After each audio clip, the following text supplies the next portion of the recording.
നാമസങ്കീർത്തനം. നമ്മള് 8ാം സ്കന്ധത്തിലേക്ക് കടക്കുന്നു, second volume. അപ്പൊ അവിടെ നമ്മൾ ആദ്യം കാണുന്ന ഒരു കഥ, നമുക്ക് പോപ്പുലറായിട്ടുള്ള ഗജേന്ദ്ര മോക്ഷം എന്ന കഥ. ഗജേന്ദ്രന്റെ കഥ എല്ലാവർക്കും അറിയുന്ന കഥകളാണ്. പക്ഷെ അതെങ്ങനെ ലൈഫിലേക്ക് നമുക്ക് കൊണ്ടുവരണം, അതാണ് നമ്മുടെ ചോദ്യം. How we can implement in our own life എന്നുള്ളത്. ഇവിടെ പണ്ട് കാട്ടിൽ ധാരാളം ആനകള്, അവരങ്ങനെ സുഖമായിട്ട് ജീവിക്കണം. പിന്നെയാണ് വരൾച്ച, കംപ്ലീറ്റ് ഡ്രൗട്ട് വരാൻ തുടങ്ങി. എല്ലാം ഡ്രൈ ആയി. അപ്പൊ അവർക്ക് വെള്ളമില്ല. അപ്പൊ അവര് വെള്ളം അന്വേഷിച്ച് യാത്ര ചെയ്തു. കിലോമീറ്ററോളം നടന്ന് ഒരു ലേക്ക്, തടാകമൊക്കെ കണ്ടു. ആ തടാകത്തിൽ അവരിറങ്ങി. എല്ലാവരും സമൃദ്ധമായിട്ട് നിറയെ വെള്ളം കുടിക്കുന്നു, കുളിക്കുന്നു, കളിക്കുന്നു. അങ്ങനെ വെള്ളത്തിൽ കുറേ നേരം സ്പെൻഡ് ചെയ്ത് ഓരോരുത്തരായിട്ട് വെള്ളത്തിൽ നിന്ന് കയറി. ഗജേന്ദ്രൻ കയറുന്ന ഊഴം വന്നപ്പോഴാണ് ഗജേന്ദ്രന്റെ കാലിൽ ഒരു ഭയങ്കര പിടുത്തം. ചിലർക്ക് മസിലിലാ പിടുത്തം. ഇപ്പൊ ഗജേന്ദ്രന്റെ അവസ്ഥയാണ് ഒരുവിധം ഇവിടെ ഇരിക്കുന്നവർക്കൊക്കെ. എല്ലാവരെ കാലും പിടിച്ചിരിക്കുകയാണ്, അല്ലേ? ഇവിടെ ചിലർക്ക് മുട്ട് ശരിയല്ല, ചിലർക്ക് തീവ്രവാദം കാലില്, പല തരത്തിൽ ആർത്രൈറ്റീസാണ്, ഇല്ലേ? ചിലർക്ക് മുട്ട് പൊങ്ങുന്നില്ല, ചിലർക്ക് പൊങ്ങിയ മുട്ട് താഴുന്നില്ല, ചിലർക്ക് കയറും ഉറങ്ങുമ്പോൾ ഉരുണ്ട് കയറുക. എന്നാ പിന്നെ എന്തിനാ ഉറങ്ങണമെന്ന് ചോദിച്ചാൽ ഉറങ്ങാതിരിക്കാനും പറ്റില്ല, ഇല്ലേ? എന്തൊക്കെ പ്രശ്നങ്ങളുള്ളവരുണ്ട്. ഇന്ന് മുതല പിടിക്കാത്ത കാലുള്ളവരാരെങ്കിലും ഉണ്ടോ ഇവിടെ? ഇവിടെ എല്ലാവരും മുതലുള്ള കാല. ഗജേന്ദ്രന്റെ കാലിൽ ആരാ പിടിച്ചത്? മുതല. നമ്മുടെ കാലിലോ മുതല്. പല മുതലുകളും പിടിച്ചിരിക്കുകയാണ്.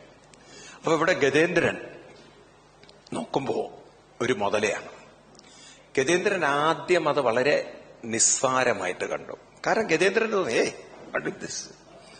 എന്നുള്ളൊരു ഭാവത്തില് തട്ടി മാറ്റാം എന്നൊക്കെ കരുതി.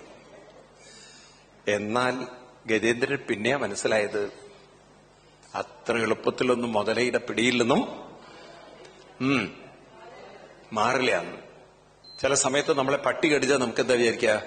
രക്ഷപ്പെടാൻ. ചിലപ്പോൾ വസ്ത്രം കൊണ്ടായിരിക്കും പട്ടി പോണത്, ഇല്ലേ? നാണക്കേട് ആലോചിച്ച് നോക്കൂ എന്ന് പറഞ്ഞ പോലെ ഇവിടെ ഗജേന്ദ്രൻ ആകെ വിഷമത്തിലായി.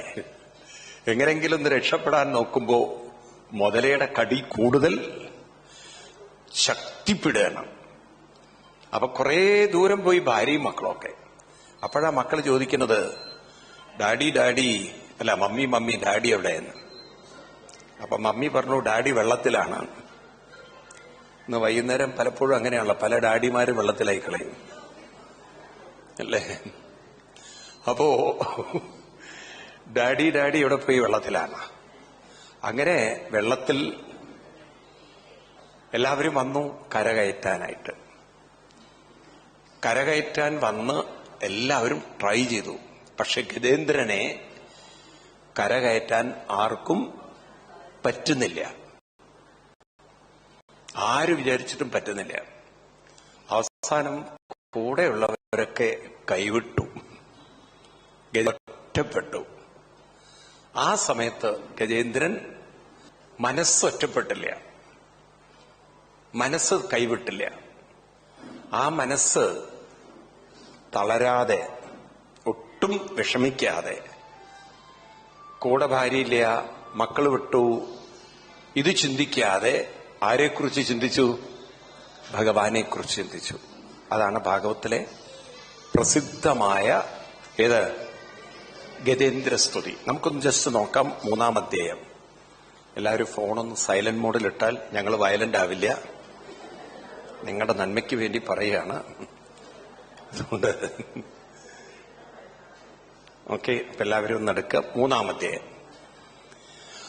ഓം നമോ ഭഗവതേ തസ്മൈ യതേതച്ചിദാത്മകം പുരുഷായാദിബീജായ പരേശായ ധീമഹി യസ്മിന്നിദം യതശ്ചേദം ഏനേദം യൈദം സ്വയം യോസ്മാൽ പരസ്മാശ്ച പരസ്തം പ്രപദ്യേ സ്വയംഭുവം. അവിടുന്ന് ഇവിടെ നിന്നൊക്കെ വായിക്കേ. തസ്മൈ നമഃപരേശായ ബ്രഹ്മണേനന്ദശക്തയേ അരൂപായോരുരൂപായ നമാശ്ചര്യകർമ്മണി നമാത്മപ്രദീപായ സാക്ഷിണീ പരമാത്മനി നമോ ഗിരം വിദൂരായ മനസശ്ചേതസാമപി സത്വേന പ്രതിലഭ്യായ നൈഷ്കർമ്മേണ വിവസ്ഥിതാം നമഃ കൈവല്യനാഥായ നിർവാണസുഖസംവിദേ നമഃ ശാന്തായ ഘോരായ മൂഢായ ഗുണധർമ്മിനേ നിർവിശേഷായ സാമ്യായ നമോ ജ്ഞാനഘനായ ച ക്ഷേത്രജ്ഞായ നമസ്തുഭ്യം സർവാധ്യക്ഷായ സാക്ഷിണേ പുരുഷായാത്മമൂലായ മൂലപ്രകൃതയേ നമഃ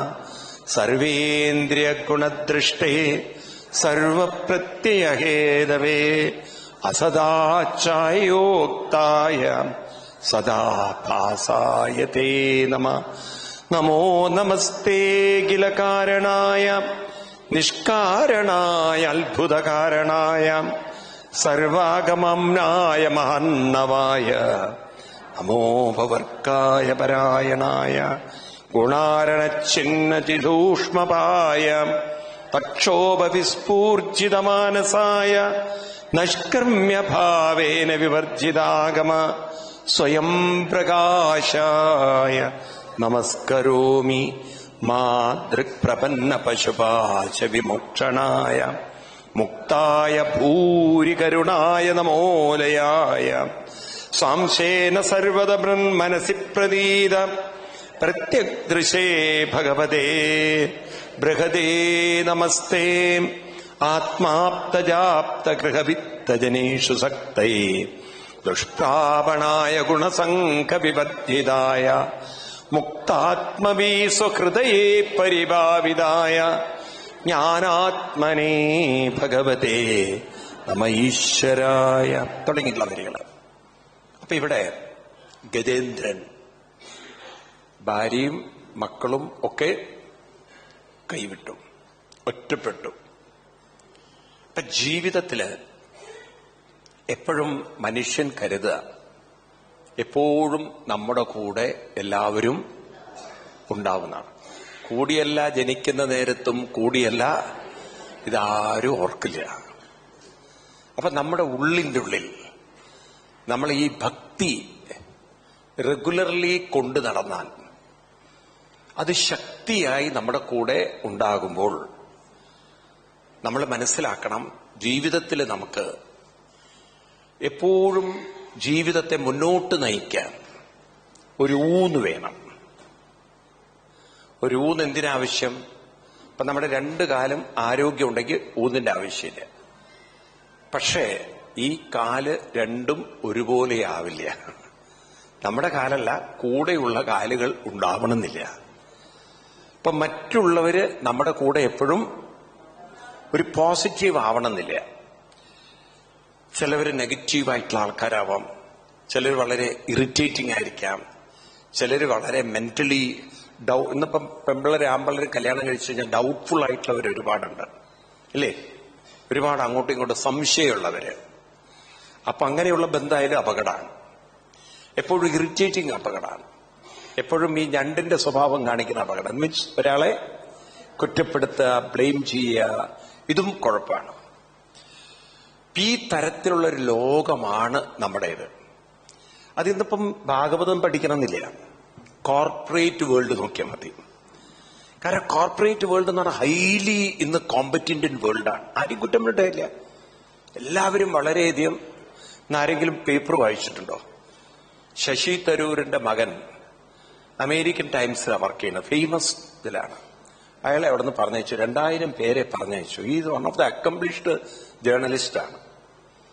അപ്പൊ വളരെ 20 കൊല്ലം വർക്ക് ചെയ്തൊരു കമ്പനിയിൽ നിന്ന് ഒരു ദിവസം ഫയർ ചെയ്തു. അപ്പൊ എന്ന് വെച്ചാൽ ക്രൈസിസ്, അവിടെ ഫിനാൻഷ്യൽ ഒരു തരം വലിയ ഒരു റിസഷൻ കടന്നു പോവുകയാണ് അമേരിക്ക. അവര് പറയുന്നില്ല എന്ന് മാത്രം. അപ്പൊ നോക്കൂ, പല പ്രശ്നങ്ങളും ഉള്ള ഈ കാലഘട്ടത്തിൽ മനുഷ്യൻ ജീവിക്കുമ്പോൾ എപ്പോഴും നമ്മൾ വിചാരിക്കരുത് എന്നും നമ്മൾ സ്ട്രോങ് ആണെന്ന്. ഏതെങ്കിലുമൊക്കെ സമയത്തൊക്കെ നമ്മൾ മെന്റലി എന്താവും, അപ്സെറ്റ് ആവും.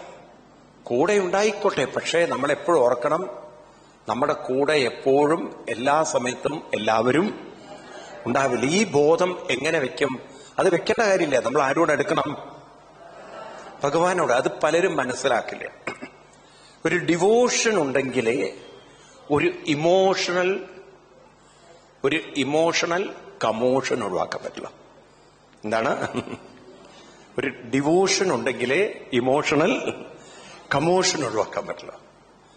പലരും അറിയുന്നില്ലേ അവരുടെ ലൈഫ് സ്ട്രോങ് അല്ല എന്നുള്ളത്. ഈവൻ കോർപ്പറേറ്റ് വേൾഡിൽ പോലും പലപ്പോഴും ജൂനിയേഴ്സിനെ ഒരുപാട് ടോർച്ചർ ചെയ്യും സീനിയേഴ്സ്. കാരണം അവർക്കും ഒരുപാട് ലോഡുണ്ട്. എല്ലാവർക്കും ടാർഗറ്റ് ബേസ്ഡ് ബിസിനസ്സാണ്. ഇത്രയും സമയത്തിനുള്ളിൽ ഇത്രയും ഭാഗം തീർക്കണം. എന്ന് മാത്രമല്ല, ഓൺലൈൻ വന്നതോടുകൂടി എല്ലാം കമ്പ്യൂട്ടറൈസ്ഡ് ആയതോടുകൂടി ഇന്നിപ്പം വേൾഡ് എന്ന് പറയണില്ല, എല്ലാം നെറ്റ്വർക്കിംഗ് ആയി.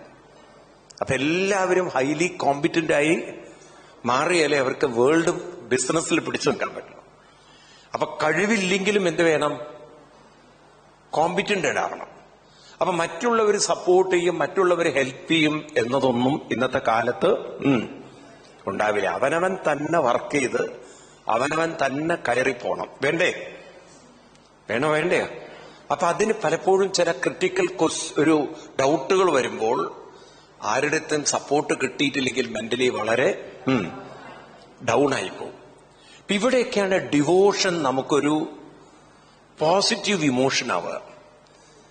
മനസ്സിലായില്ലേ? നിങ്ങൾ നോക്കിക്കോളൂ, നിങ്ങൾ ഡെയിലി അനുഷ്ഠാനമുള്ളവർക്ക് ഏതെങ്കിലും ഒരു പ്രശ്നത്തിനുള്ള പരിഹാരം എങ്ങനെയെങ്കിലും മുന്നിൽ കാണും.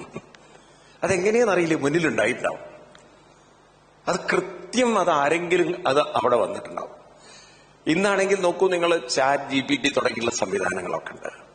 ഏത് ആൻസറും നമുക്ക് തരാനുള്ള സംവിധാനമുണ്ട്, ഇല്ലേ? എല്ലാം ഉണ്ട്. പക്ഷെ അത് വേണ്ട സമയത്ത് വേണ്ടത് ക്ലിക്ക് ചെയ്യണം നമ്മുടെ ഉള്ളിൽ. വേണ്ടത് വേണ്ട സമയത്ത് ഓർമ്മ വേണ്ടേ? വേണ്ടേ? അതിന് ട്യൂണിങ് വേണം. ഇപ്പൊ മഹാഭാരത യുദ്ധം തന്നെ നോക്കാം. മഹാഭാരത യുദ്ധം ഒന്നുകിൽ ആ ഫോൺ സമാധിയിലിരുത്തു അമ്മേ, അല്ലെങ്കിൽ ഞങ്ങളെ സമാധിയിലാക്കൂ. അതിനെ ഒരു സൈലന്റ് മോഡാക്കാൻ എവിടെ ഒരു അമർത്തലുണ്ട്. അല്ലെങ്കിൽ അതിന്റെ മുകളിൽ ഭാഗവതം വെച്ച് കമിഴ്ത്തി വെക്കൂ.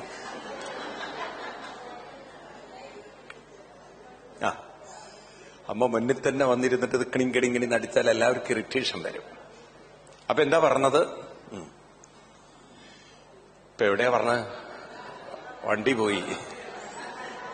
അപ്പോ നമ്മള് അറിയാതെ പോകുന്നൊരു കാര്യമാണ് നമ്മുടെ ജീവിതത്തിൽ നിന്നല്ലോ.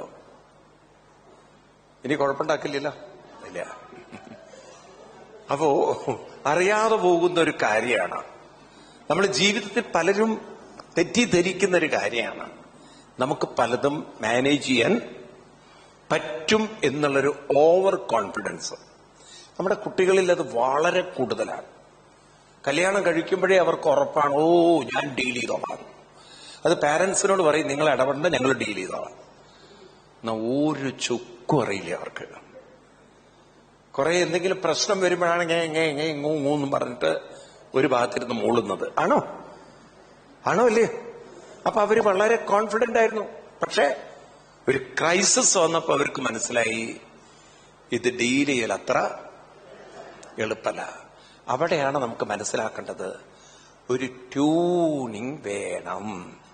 അത് ആരോടെന്നല്ല, ഭഗവാനോട് ട്യൂണിങ് ഉണ്ടെങ്കിൽ ആ സമയത്ത് കൃത്യം നമുക്ക് വേണ്ടത്, ആ വേണ്ട ബുദ്ധി വേണ്ട സമയത്ത് നമുക്ക് തോന്നിപ്പിക്കും. മനുഷ്യന്റെ ബ്രെയിൻ എന്ന് പറയുന്നത് ഒരു അത്ഭുതമാണത്, അല്ലേ? നിങ്ങൾ നോക്കൂ, എത്രയും മെമ്മറി സ്റ്റോർ ചെയ്യുന്നു, എന്തെല്ലാം കാര്യങ്ങളാണ് അതിൻ്റെ അകത്ത്, ഇല്ലേ? നമുക്ക് പലതും അറിയാത്ത കാര്യങ്ങളൊക്കെ കൊച്ചു കുട്ടികൾക്ക് അറിയാം. ഇപ്പൊ ഈ ഫോണിന്റെ കാര്യം അവരോട് ഓഫ് ചെയ്യാൻ പറഞ്ഞാൽ അവർ ഓഫ് ചെയ്തിട്ടുണ്ടാവും. നമ്മളാണെങ്കിൽ തപ്പിക്കൊണ്ടിരിക്കുന്നത് എവിടെ ഓഫ് ചെയ്യേണ്ടത്, എവിടെ ഓഫ് ചെയ്യേണ്ടത്, എവിടെ ഓഫ് ചെയ്യേണ്ടത്. ഇത് നമുക്കിപ്പം കുരങ്ങന്റെ കയ്യിൽ പൂമാല കിട്ടിയ പോലെ ഈ ഫോൺ. എല്ലാവരെയും സ്മാർട്ട് ഫോൺ ഉണ്ട്, പക്ഷെ നമ്മൾ അത്ര സ്മാർട്ടായില്ല. മനസ്സിലായില്ലേ?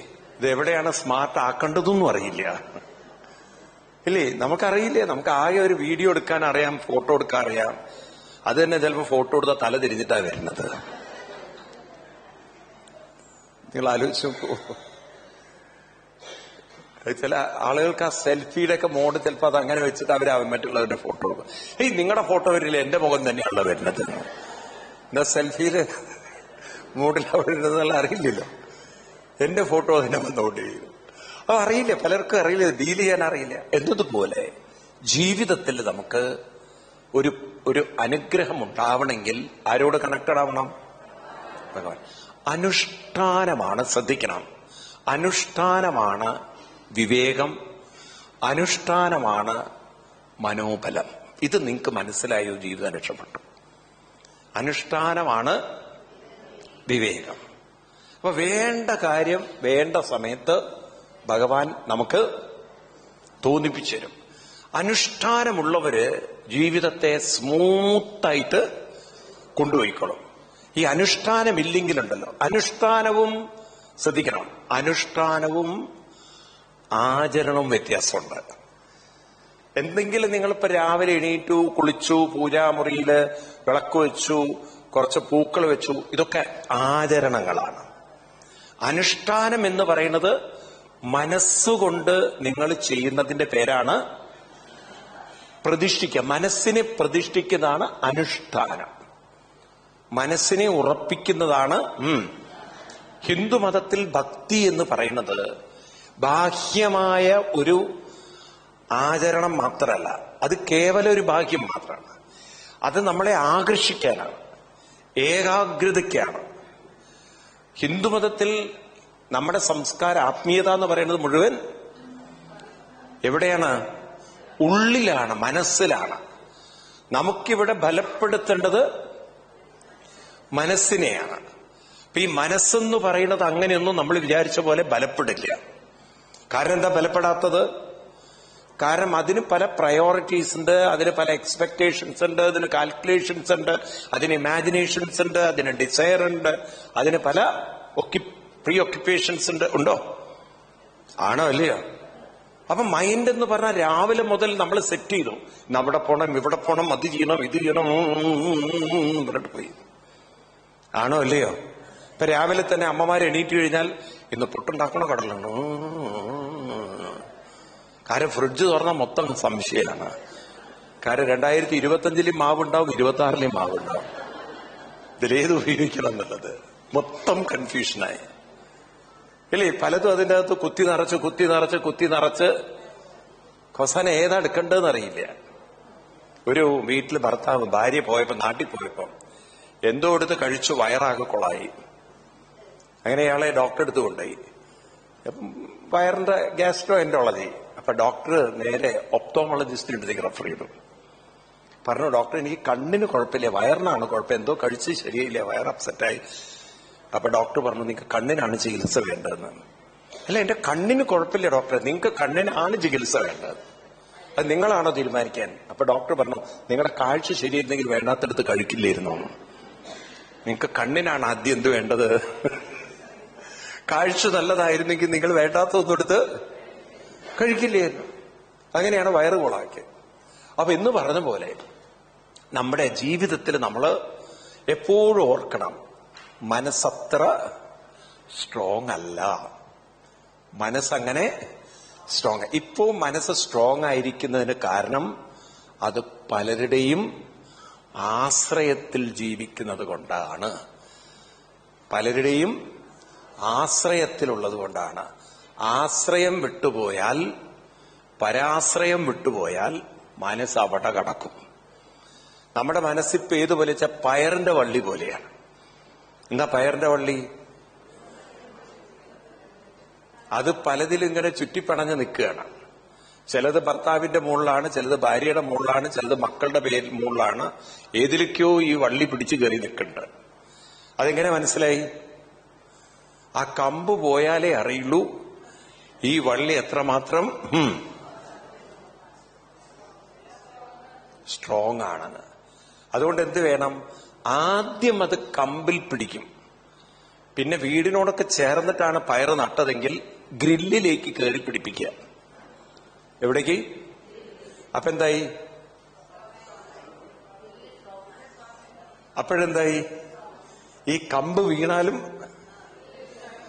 വള്ളി വീഴില്ല, കാരണം ഗ്രില്ലിൽ കയറി പിടിച്ചിരിക്കുകയാണ്. അപ്പൊ ജീവിതത്തിൽ ഏത് ഗ്രില്ലിലാ പിടിക്കേണ്ടത്? ദൈവമേ, ഇതൊക്കെ കേട്ടിട്ട് പയറ് നടന്ന കാര്യമല്ല പറയണത്, അതൊരു എക്സാമ്പിളാണത്.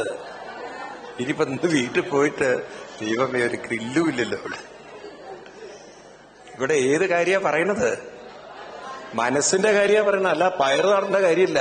ഞാൻ കൃഷിഭവൻ എന്നല്ല വരുന്നത്, മനസ്സിലായില്ലേ? അപ്പൊ പറഞ്ഞു വരുന്നത് മനസ്സിന്റെ കാര്യമാണ്. ഈ മനസ്സിപ്പോൾ ഭർത്താവ്, ഭാര്യ, മക്കള്, അച്ഛൻ, അമ്മ, ജോലി, ഈ കമ്പിലാണ് ഇപ്പത് ചുറ്റിപ്പറ്റി നിൽക്കുന്നത്. അപ്പൊ അതുകൊണ്ട് മനസ്സിലാക്കണം, ഏതിൽ ചുറ്റിപ്പിടിച്ചിട്ടുണ്ടോ അതെന്നും എന്റെ കൂടെ അതുപോലെ ഉണ്ടാവില്ല. എത്ര പേർക്ക് ഈ ഉറപ്പുണ്ട്? നിങ്ങൾക്ക് അങ്ങനെ ഉറപ്പൊന്നുമില്ല. നിങ്ങൾ നല്ലോണം ഉറപ്പിച്ചിരിക്കണം എന്നും എന്റെ കൂടെ ഉണ്ടാവണമെന്നാണ്. അങ്ങനെയല്ലേ വിചാരിക്കുക? ഇല്ലേ? അങ്ങനെയല്ലേ വിചാരിക്കുക? ആണോ? ഭാര്യയും ഭർത്താവും ഇപ്പൊ എന്താ വിചാരിക്കുക? മരിക്കുന്നത് വരെ നിങ്ങളുടെ കൂടെ ജീവിക്കാൻ എനിക്ക് പറ്റട്ടെ എന്ന് ഭാര്യ വിചാരിക്കും. ഭർത്താവ് എന്താ വിചാരിക്കുക? നീയും മരിക്കുന്നത് വരെ ഒരുമിച്ച് ജീവിക്കാൻ പറ്റട്ടെ എന്നല്ല വിചാരിക്കുക. ആണോ? അതിന്റെ ഇടയ്ക്കായിരിക്കും എന്ത് ശങ്കരാചാര്യസ്വാമികൾ മനോഹരായിട്ട് പറയും. എന്താണ്? യാവത് പവനോ നിവസതി ദേഹേ താവത് പൃച്ഛതി കുശലം ഗേഹേ ഗതവതി വായോ ദേഹാപായേ ഭാര്യ ബിഭ്യതി തസ്മിൻ കായേ. എന്താ പറയണത്? ലൈഫിന്റെ നിസ്സാരത പറയാണ്. അതായത് ഭാര്യയും ഭർത്താവ് ഇങ്ങനെ വർത്തമാനം പറഞ്ഞുകൊണ്ടിരിക്കുകയാണ്. അപ്പം ആ FD എടുത്തിട്ട് ഇവിടെ ഇടണം, ഈ FD എടുത്തിട്ട് ഇങ്ങോട്ട് ഇടണം എന്നൊക്കെ പറഞ്ഞതിന്റെ ഇടയിൽ ടാപ്പ് ആള് പോയി. ആര്? ഭർത്താവ്.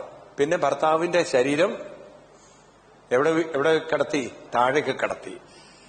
ആ ഭാര്യ, അതുവരെ ഭർത്താവിന്റെ അടുത്ത് വർത്തമാനം പറഞ്ഞ ഭാര്യ ബോഡി കടത്തിക്കഴിഞ്ഞാൽ പിന്നെ അവിടെ ഒറ്റയ്ക്ക് ഇരിക്കുവോ?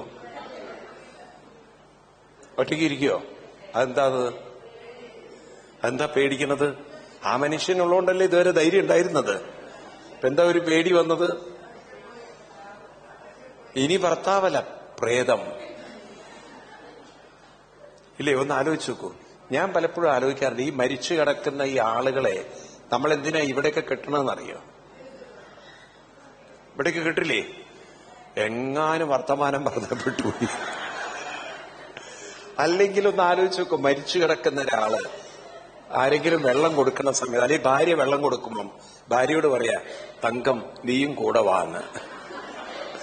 ഭാര്യ അവിടെ നിന്ന് ജീവനും കൊണ്ട് സ്ഥലം വിട്ടുണ്ടാവും. അങ്ങനെയൊന്നും പറയാതിരിക്കാനാണ് എന്ത് ഒറ്റ കെട്ടണം, മിണ്ടി പോരുതെന്ന്. അല്ല, അത്രയുള്ള ജീവിതം. അപ്പൊ ജീവിതം എന്ന് പറയുന്നത് നമ്മൾ വിചാരിക്കുക എത്ര രസമാണെന്ന്. രസമാണ്, ആനന്ദമാണ്. പക്ഷെ അതോടൊപ്പം എന്ത് വേണം? ആത്മബലമുണ്ടാവണം. എന്തുണ്ടാവണം? ആത്മബലമില്ലാത്തവർക്ക് ജീവിതം ദുഃഖവും ദുരിതവും വേദനയാണ്. ആത്മബലം ഉണ്ടാവണമെങ്കിൽ ഏത് വേണം? അനുഷ്ഠാനമുണ്ടാവണം. അതിനാണ് നിരന്തരമായി നമ്മൾ പ്രയത്നിക്കുന്നത്. ഭട്ടതിരിപ്പാട് നാരായണീയത്തിൽ എന്താ പറയാ?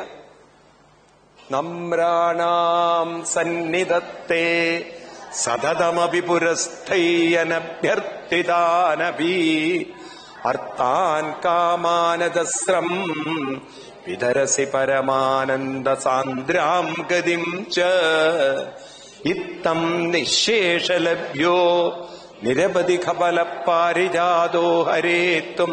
അവിടുന്ന് ഒരു പാരിജാതമാണ്. അവിടുന്നൊരു എന്തും പരമാനന്ദ സാന്ദ്രാം ഗതിം തരാൻ കഴിയുന്ന ആളാണ്. എന്തേ വേണ്ടു?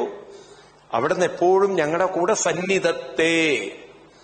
ഞങ്ങളെന്താ വേണ്ട? നമ്രാണാം, ഞങ്ങളെ അങ്ങോട്ട് സമർപ്പിക്കണം.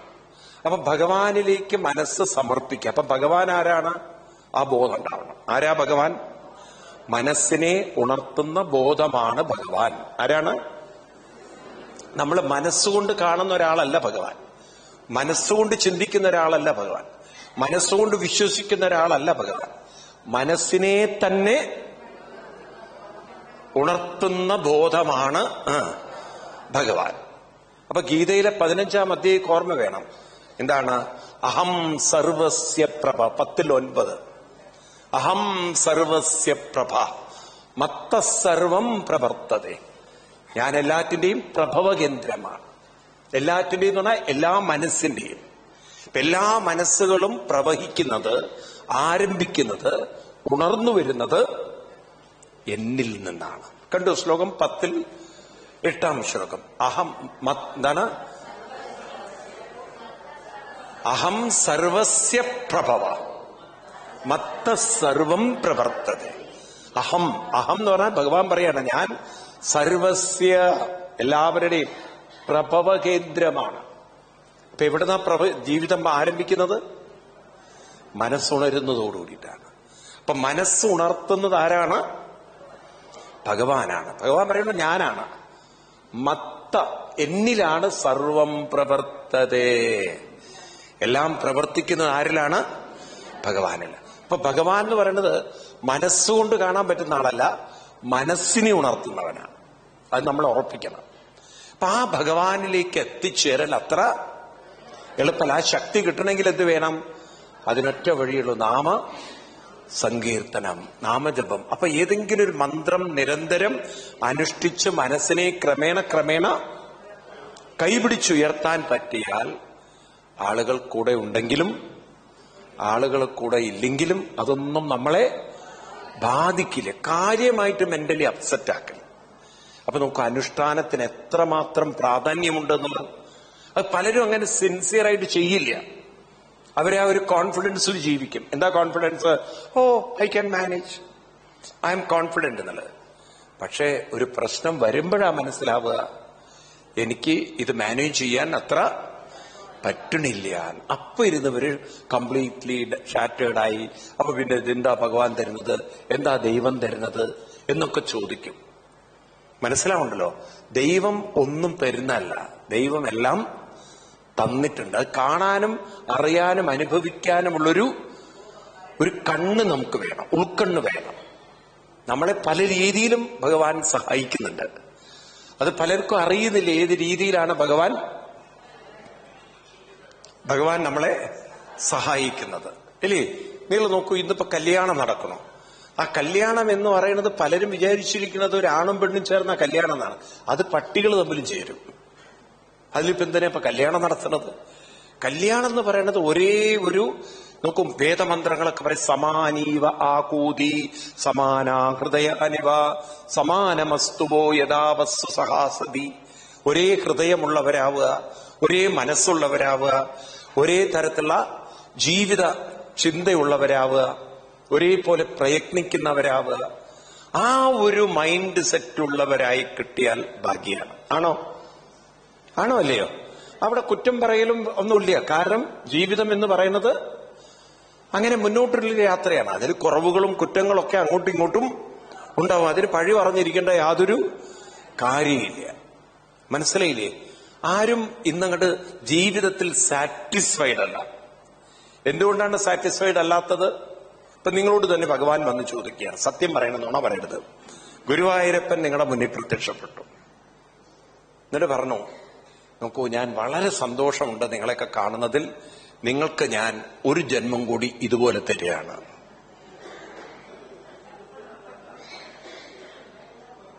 എന്താ പറയാ? വേണ്ടാന്ന് പറയും. വേണ്ടാന്ന് എത്ര പേര് പറയും? അതിന് തന്നെ ഉറപ്പല്ലേ നിങ്ങൾക്ക് ഈ സന്തോഷമില്ല എന്നുള്ളത്? സന്തോഷം ഉണ്ടെങ്കിൽ എന്താ പറയാ? നല്ല സദ്യയാണ്, നല്ല അസലായിട്ടുണ്ട് എന്നുണ്ടെങ്കിൽ കുറച്ചുകൂടി വേണം, കുറച്ചുകൂടി ആവാന്ന്. പായസമൊക്കെ അടിപൊളിയായിട്ടുണ്ടെങ്കിൽ നിങ്ങൾ എന്താ പറയാ, മതി എന്നാലും കുറച്ചുകൂടി ആവാന്ന് അല്ലേ? കാരണം അതിന്റെ ഒരു രുചി നമുക്ക് അത്ര ഇഷ്ടപ്പെട്ടിട്ടുണ്ടാവും. ആണോ? ഇതുപോലെ ജീവിതം നിങ്ങൾക്ക് രുചിച്ചിട്ടില്ല. ഇനി ഭഗവാൻ പറയാണ്, ഈ ജന്മം നിങ്ങൾ കല്യാണം കഴിച്ച ഭർത്താവിനെ ആരെ അടുത്ത ജന്മം നിങ്ങൾക്ക് ഒന്നുകൂടി തരാം. നിങ്ങളിപ്പോഴേ പെറുപിറുക്കാൻ തുടങ്ങി. എത്ര പേര് യെസ് എന്ന് പറയും? ആരുമില്ലേ? എന്റെ കാഴ്ച പോയതുപോലെ ആർക്കും വേണ്ട. ആലോചിച്ച് നോക്കൂ, ഇത്രയും കാലം ഒരുമിച്ച് ജീവിച്ചിട്ട് ഇനിയും വേണ്ട മനുഷ്യന്. കൈ പൊക്കിയവര് പിന്നെ എനിക്ക് തോന്നുന്നു കൂടെ ഭർത്താവ് വന്നിട്ടുണ്ട് എന്നല്ലേ. വീട്ടിലെത്തിക്കഴിഞ്ഞാൽ അവിടെ പപ്പടം ഉണ്ടാക്കും. അവിടെ ഞാനായിട്ട് തൃശ്ശൂർ പൂരം ഉണ്ടാക്കേണ്ട കാര്യമില്ലല്ലോ. അപ്പോ അതെനിക്ക് മനസ്സിലായി. അപ്പോ ആലോചിച്ച് നോക്കും നമ്മൾ. അതെന്തുകൊണ്ട് അങ്ങനെ പറയുന്നത്? കാരണം ആ ഒരു ട്യൂണിങ് കിട്ടാത്തതുകൊണ്ടാണ്. ഒരുപക്ഷെ ട്യൂണിങ് കിട്ടിയിരുന്നെങ്കിൽ നമ്മളെ ലൈഫ് കുറേയും കൂടി എൻജോയ് ചെയ്യായിരുന്നു അല്ലേ? അതാണ് ഒരു ഭാഗ്യം എന്ന് പറയുന്നത്. ഇനി ഒരു സത്യം എന്താ അറിയോ? ജീവിതത്തിൽ ഒരിക്കലും ആ ട്യൂണിങ് ഉണ്ടാവില്ല എന്നുള്ളതാണ്. അവതാര പുരുഷന്മാർക്ക് പോലും ആ ട്യൂണിങ് കിട്ടിയിട്ടില്ല. ആർക്കും അത് കിട്ടിയിട്ടില്ല. അയ്യപ്പസ്വാമിക്ക് കിട്ടിയിരുന്നെങ്കിൽ ആ മലയുടെ മുകളിൽ പോയിട്ടിരിക്കേണ്ട വല്ല കാര്യമുണ്ടോ? എന്നാലോചിച്ച് നോക്കും. അയ്യപ്പസ്വാമി അവിടെ പോയിരിക്കുന്നത് വീട്ടുകാരായിട്ട് ട്യൂൺ ഉണ്ടാവില്ല. നമുക്ക് ഒരുവിധം ഭഗവാന്മാരൊക്കെ എവിടെ പോയിരിക്കുന്നത്? പഴനിയ മലയിലാണ് മുരുകൻ പോയിരിക്കുന്നത്. ഇപ്പോഴല്ലേ സ്റ്റെപ്പൊക്കെ കെട്ടിയത്. അയ്യപ്പൻ മുരുകൻ ഇരിക്കുന്ന കാലത്ത് സ്റ്റെപ്പ് പോലും ഉണ്ടാവില്ല, ആരും ഉപദ്രവിക്കേണ്ടെന്ന് കരുതിയിട്ട്. അപ്പൊ അവര് സമാധാനവും സ്വസ്ഥതയും കണ്ടെത്തിയത് എവിടെയാണ്? മലയിലോ? മല സ്വസ്ഥതയ്ക്ക് വേണ്ടി പോയതാണ്. അവര് സമാധാനവും സ്വസ്ഥതയും കണ്ടെത്തിയത് അവരിൽ തന്നെയാണ്. അവര് മലയിൽ പോയത് മല കാണാനാണോ? പ്രകൃതി കാണാനാണോ? ബൈനോക്കുലറും കൊണ്ടാണോ പോയത്? അവരെന്തിനാ പോയത്? അവര് തപസ് ചെയ്യാൻ, ധ്യാനിക്കാനാണ്. അപ്പം ഉള്ളിലല്ലേ ധ്യാനിച്ചുറപ്പിക്കാനുള്ളത്? ആണോ അല്ലയോ? അപ്പൊ ദിവസവും ജീവിതത്തിൽ എന്തു വേണം? ഒരു അനുഷ്ഠാനം കൊണ്ടു നടന്നാൽ അത് ക്രമേണ നമ്മുടെ മനസ്സിനെ എന്ത് ചെയ്യും? ഉയർത്തും. ഒരു സംശയം വേണ്ട. അപ്പൊ നമുക്ക് മനസ്സിലാവും, കൂടിയല്ല ജനിക്കുന്ന നേരത്തും കൂടിയല്ല മരിക്കുന്ന നേരത്തും മതി. ഇങ്ങനെ കാണുന്ന നേരത്ത് അത്രയേ ഉള്ളൂ. ഒരുമിച്ച് ജീവിച്ചു, കുറച്ചു കാലം ഒരുമിച്ച് ജീവിച്ചു, ഒരു ദിവസം ഒരാള് നേരത്തെ പോണു. അപ്പോഴും നമ്മുടെ ജേണി മുന്നോട്ട് പോയിക്കൊണ്ടേയിരിക്കണം, മുന്നോട്ട് പോയിക്കൊണ്ടേയിരിക്കണം അല്ലേ? ശരിയല്ലേ? ആ മനോബലം വേണ്ടേ നമുക്ക്? വേണോ? ഇരുന്ന് അപ്സെറ്റായിട്ട് അയ്യോ നമ്മളിങ്ങനെ പറയണം, അയ്യോ എന്റെ ആള് പോയി എന്നൊക്കെ പറയുമ്പം അപ്പുറത്ത് യമരാജാവ് പറയും, ലിസ്റ്റിലുണ്ട് കേട്ടോ പേര് എന്ന്. ഇപ്പൊ ഈ വോട്ടേഴ്സ് ലിസ്റ്റില് പേര് വരുന്ന പോലെയാണ്. നിങ്ങളുടെ പേര് ലിസ്റ്റില് ഉണ്ടെന്ന്. ആരുടെ പേരാ ലിസ്റ്റിലില്ലാത്തത്? യമരാജാവിന്റെ വോട്ടേഴ്സ് ലിസ്റ്റിലില്ലാത്ത ആരെങ്കിലും ഉണ്ടോ? നമ്മുടെ പേര് വിളിക്കുമ്പോൾ ചെന്ന് വോട്ട് കൊടുക്കണം, വേണ്ടേ? വേണോ? ആ ക്യൂല് മാത്രമേ തിരക്കില്ലാത്തുള്ളൂ കേട്ടോ. ബാക്കി എല്ലാ ക്യൂലും ഭയങ്കര തിരക്കായിരിക്കും. ഇതിൽ മാത്രം ആരെങ്കിലും മുന്നിലോ കരുക്കൂടും ഞാൻ പുറകിൽ വന്നോളാം. പക്ഷെ എന്തായാലും നമ്മള് പോയേ പറ്റുള്ളൂ അല്ലേ? ആണോ അല്ലയോ? അതൊരു ജീവിതമാണത്. അതങ്ങനെ നമുക്ക്, ഞാൻ നോക്കിയിട്ട് ഈ ചില സമയത്തുണ്ടല്ലോ റോട്ടിലൂടെയൊക്കെ യാത്ര ചെയ്യുമ്പോൾ നമുക്കത് കാണാൻ പറ്റും. നിങ്ങൾ ഈ പാവം മൃഗങ്ങളെയൊക്കെ കൊല്ലുന്നത് ചില കടകളുണ്ടാവും. ഈ ആടിനെയൊക്കെ തൂക്കി വെച്ചിട്ടുണ്ടാവും. അതിന്റെ അടുത്ത് തന്നെ ഒരു ആടിനെ കെട്ടിയിട്ട് അത് പാവം ഇങ്ങനെ ഇല തിന്നണമുണ്ടാവും ഇല്ലേ? കണ്ടില്ലേ? റോട്ടിൽ കണ്ടില്ലേ ഇങ്ങനെ? ഇല്ലേ? പ്രത്യേകിച്ച് മുസ്ലിം കമ്മ്യൂണിറ്റി ഉള്ള ആ ഏരിയയിലൊക്കെ അത് കാണാൻ പറ്റും അല്ലെ? കണ്ടില്ലേ? അപ്പം ആ ഒരു തൂങ്ങിക്കിടക്കുന്ന സാധനത്തെ കണ്ട് അതിന്റെ തൊട്ട് താഴെയും കിട്ടിയിട്ടുണ്ടാവുക ഇപ്പുറത്ത്. ആ പാവം അറിയുന്നില്ല നെക്സ്റ്റ് ടേൺ ഞാനാണ് തൂങ്ങുന്നത് എന്ന്. അപ്പോഴും അതെന്ത് ചെയ്യാണ്? അതന്നെയാണ് ജീവിതം. നമുക്കും അതന്നെ ചെയ്യാനുള്ളത്. ഞാൻ പലപ്പോഴും ആലോചിക്കും, ആടിന്റെ ബുദ്ധിയെങ്കിലും നമുക്കുണ്ടായാൽ മതിയെന്ന്. ഇതുപോലെയാണ് യമരാജാവ് നമ്മളെ പലരും കൊണ്ടുപോകുമ്പോൾ നമ്മൾ മനസ്സിലാക്കണം, ഇരുന്ന് കരഞ്ഞിട്ടൊന്നും കാര്യമില്ല, നമ്മളാണ് അടുത്ത ടേൺ എന്നുള്ളത് മനസ്സിലാക്കണം. അല്ലേ? ആണോ അല്ലയോ? ഈ ബുദ്ധി ആട് പിന്നെ ഇലയാ തിന്നാം, നമ്മൾ വല്ല ഭാഗവതമൊക്കെ എടുത്ത് തിന്നാൻ നോക്കുക. എന്ന് വെച്ചാൽ എന്താണ്, ഭാഗവതോ ഗീതയോ എന്തെങ്കിലുമൊക്കെ അനുഷ്ഠാനം പഠിക്കുകയും, ഗീതയിൽ 10-ാം അധ്യായത്തിൽ 9-ാം ശ്ലോകത്തിൽ പറയും, 10-9 പറയും, മച്ചിത്താ മദ്ഗത പ്രാണ ബോധയന്ത പരസ്പരം കഥയന്തശ്ചമാം നിത്യം തുഷ്യന്തി രമന്തി ച.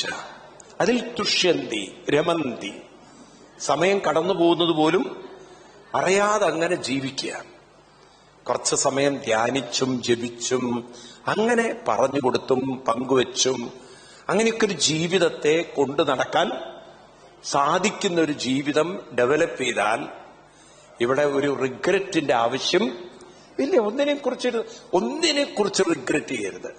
കാരണം എന്താണ്? ഒന്നും നമ്മുടെ ആരുടെയും നിയന്ത്രണത്തിൽ അല്ല. മനസ്സിലായില്ലേ? നമുക്ക് ഒരാളുടെ പ്രാരബ്ധത്തെയും മാറ്റിയെടുക്കാൻ പറ്റില്ല. അതാ എന്താ അങ്ങനെയെന്നൊരു ചോദ്യം ചോദിച്ചാൽ അതങ്ങനെയാണത്, ഇല്ലേ? അതങ്ങനെയാണ്. ഒരമ്മ എന്നോട് ചോദിച്ചു, മകൻ മരിച്ചുപോയി. ഇന്നിപ്പോ ഞാൻ ഇങ്ങോട്ട് വരുമ്പോ എനിക്ക് വേണ്ടപ്പെട്ട ഒരു പാർട്ടി ആക്സിഡന്റിൽ മരിച്ചു ഒരു ന്യൂസാ കേൾക്കുന്നത്. അപ്പൊ അത്രയുള്ളൂ ജീവിതം. അതാണ്. അത് നമുക്ക് ആർക്കും അതിനൊന്നും ചെയ്യാനില്ല. That's A part of life. എന്ത് ചെയ്യാൻ പറ്റും നമുക്ക്? കണ്ടങ്ങിരിക്കുന്ന നേരത്ത് കണ്ടില്ലെന്നോ വരുത്തുന്നതും ഭവാൻ. മനസ്സിലായില്ലേ? എന്നാണെങ്കിൽ ആ ഒരു നമ്മുടെ കുട്ടികളുടെ ആ ഒരു കോൺഫിഡൻസ് ലെവല് ചെറുപ്പത്തിലുള്ളത് ഒരു പ്രായമായാൽ കംപ്ലീറ്റ്ലി പോകുന്ന നമ്മൾ കാണുന്നത്. അവരവരുടെ ലോകത്തിലേക്ക് അങ്ങനെ ഇൻട്രോവേർട്ടഡ് ആവുകയാണ്. ഇതുപോലുള്ള സത്സംഗങ്ങളോ ഭജനകളോ ഒക്കെ വളരെ കുറവാണ്. ഇപ്പൊ കേരളത്തിൽ അതിങ്ങനെ കൂടി വരുന്നുണ്ട്. കുറച്ച് ചെറുപ്പക്കാരുടെ ഇടയിൽ ഒരു ഭജന സംസ്കാരമൊക്കെ വരുന്നുണ്ട്. ക്രമേണ നമുക്ക് അമ്പലങ്ങളിലൊക്കെ ചെറുപ്പക്കാരുടെ ഒരു ഭജനകളൊക്കെ വരണം. സ്വാമി ചിന്മയാനന്ദജി ഉള്ളപ്പോ അദ്ദേഹം ഒരു ചിക്ക് എന്ന് പറഞ്ഞിട്ടൊരു യൂണിറ്റ് ഉണ്ടാക്കി യൂത്തിന് വേണ്ടിയിട്ട്. അപ്പൊ ചെറുപ്പക്കാർ വെറുതെ ഇങ്ങനെ ഇരിക്കരുത്, അവരൊന്നിച്ചിരുന്ന് വല്ലതും ഡിസ്കസ് ചെയ്യുക, വല്ലതുമൊക്കെ ഭജനകളൊക്കെ പാടിയും ഗീത വായിച്ചും. മനസ്സിലായില്ലേ? സത്യം പറഞ്ഞാൽ നമ്മുടെ ഹിന്ദുമതത്തിന്റെ പൊട്ടൻഷ്യൽ അത്ര കൂടുതലാണ്. നമ്മുടെ കുട്ടികൾ ഗീതയൊക്കെ ഒന്ന് വായിച്ചിരുന്നെങ്കിൽ, ഇപ്പൊ നോക്കൂ, സെൻട്രൽ ഗവൺമെന്റ് പുതിയൊരു പോളിസി വന്നിരിക്കുകയാണ്. ഹൈസ്കൂൾ ലെവലിലേക്ക് ഗീത ഇൻട്രൊഡ്യൂസ് ചെയ്യാനുള്ള ബില്ല് അവര് ഇൻട്രൊഡ്യൂസ് ചെയ്യാണ്. സെൻട്രൽ ഗവൺമെന്റ് ഡിസിഷൻ എടുത്തിരിക്കുകയാണത്. അപ്പൊ നമ്മുടെ കുട്ടികൾക്ക് വേണമെങ്കിൽ ഗീത പഠിച്ചാൽ ഇതൊക്കെ ക്ലാസ് എടുക്കാൻ സാധിക്കും. അപ്പൊ എത്ര പിള്ളേർ അതിനുവേണ്ടി മെനക്കെടും? ആരും മെനക്കെടില്ല. കാരണം ഒന്നാമത് ഇതൊന്നും പഠിച്ചാൽ തലകയറി. അപ്പൊ നമ്മളത് പ്രചരിപ്പിച്ചെടുക്കണം. അപ്പൊ എനിക്ക് നിങ്ങൾക്കൊക്കെ പറ്റുന്നൊരു കാര്യമാണ്. വെറുതെ ഇരിക്കുന്നതിന് പകരം ഗീതയൊക്കെ പഠിക്കുക. ഗീത 10 പേർക്ക് പറഞ്ഞു കൊടുക്കുമ്പോ തന്നെ നമ്മളിൽ അത് ഉറച്ചു കിട്ടും. മനസ്സിലായില്ലേ? നമ്മളിൽ അത് ഉറച്ചു കിട്ടും. അങ്ങനെ എല്ലാവരും ഒന്ന് അവനവന്റെ രീതി പഠിച്ച് പ്രവർത്തിച്ചു കഴിഞ്ഞാൽ, അതായത് ഹിന്ദുമതത്തിൽ 2 കാര്യങ്ങളേ ഉള്ളൂ. ഒന്ന് അനുഷ്ഠിക്കുക, 2 മറ്റുള്ളവരെ പറഞ്ഞ് മനസ്സിലാക്കി കൊടുക്കുക. അവനവന് പറ്റുന്ന രീതി. അറ്റ്ലീസ്റ്റ് അങ്ങനെയെങ്കിലും കുറച്ചു പേർക്കൊരു പോസിറ്റീവ് ഒരു ശക്തി പകരാൻ നമുക്ക് സാധിക്കുകയാണെങ്കിൽ നല്ലതല്ലേ? ആണോ അല്ലയോ? അപ്പൊ അങ്ങനെ ജീവിതത്തെ നമുക്ക് മുന്നോട്ട് നയിക്കാൻ സാധിക്കണം. ഇവിടെയാണ് ഈ ഗജേന്ദ്രന്റെ പ്രയർ. ഗജേന്ദ്രൻ പഠിപ്പിക്കുന്ന ഒരു ലെസൺ ഉണ്ട്. ആരും നമ്മുടെ കൂടെ ഉണ്ടാവില്ല എന്ന സത്യം നല്ലവണ്ണം ഉറപ്പിക്കണം. ഗജേന്ദ്രന്റെ കൂടെ ഉള്ളവരൊന്നും ഒരു ഘട്ടം വന്നപ്പോൾ ഗജേന്ദ്രന്റെ കൂടെ ഉണ്ടായില്ല. മനസ്സിലായില്ലേ? ആരും കൂടെ ഉണ്ടാവില്ല. ഇത് നിങ്ങൾക്ക് എത്ര ബോധ്യമുണ്ടോ നിങ്ങൾ രക്ഷപ്പെട്ടു. അപ്പൊ ഞാൻ ആരെയാണ് എന്റെ കൂടെ നിൽക്കേണ്ടത്? എന്റെ മനോബലം ഉണ്ടാവണം. ആരുണ്ടാവണം? എങ്ങനെയാ മനോബലം ഉണ്ടാവേണ്ടത്? അത് അനുഷ്ഠാനത്തിലൂടെ അല്ലാതെ വേറെ യാതൊരു വഴിയില്ല.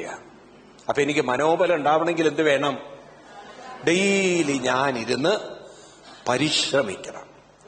ഈ മനോബലം നമ്മുടെ കൂടെയുണ്ടോ, ഭഗവാൻ ആ മനോബല രൂപത്തിൽ നമ്മളെ അനുഗ്രഹിക്കും.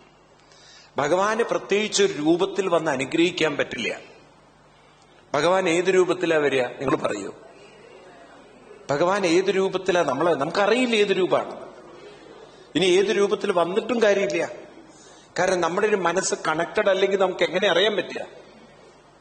അങ്ങനെ അറിയാനും പറ്റില്ല. നിങ്ങൾ നോക്കൂ, ദുര്യോധന്റെ മുന്നിൽ കൃഷ്ണൻ വന്നിട്ട് എന്ത് കാര്യം ഉണ്ടായി?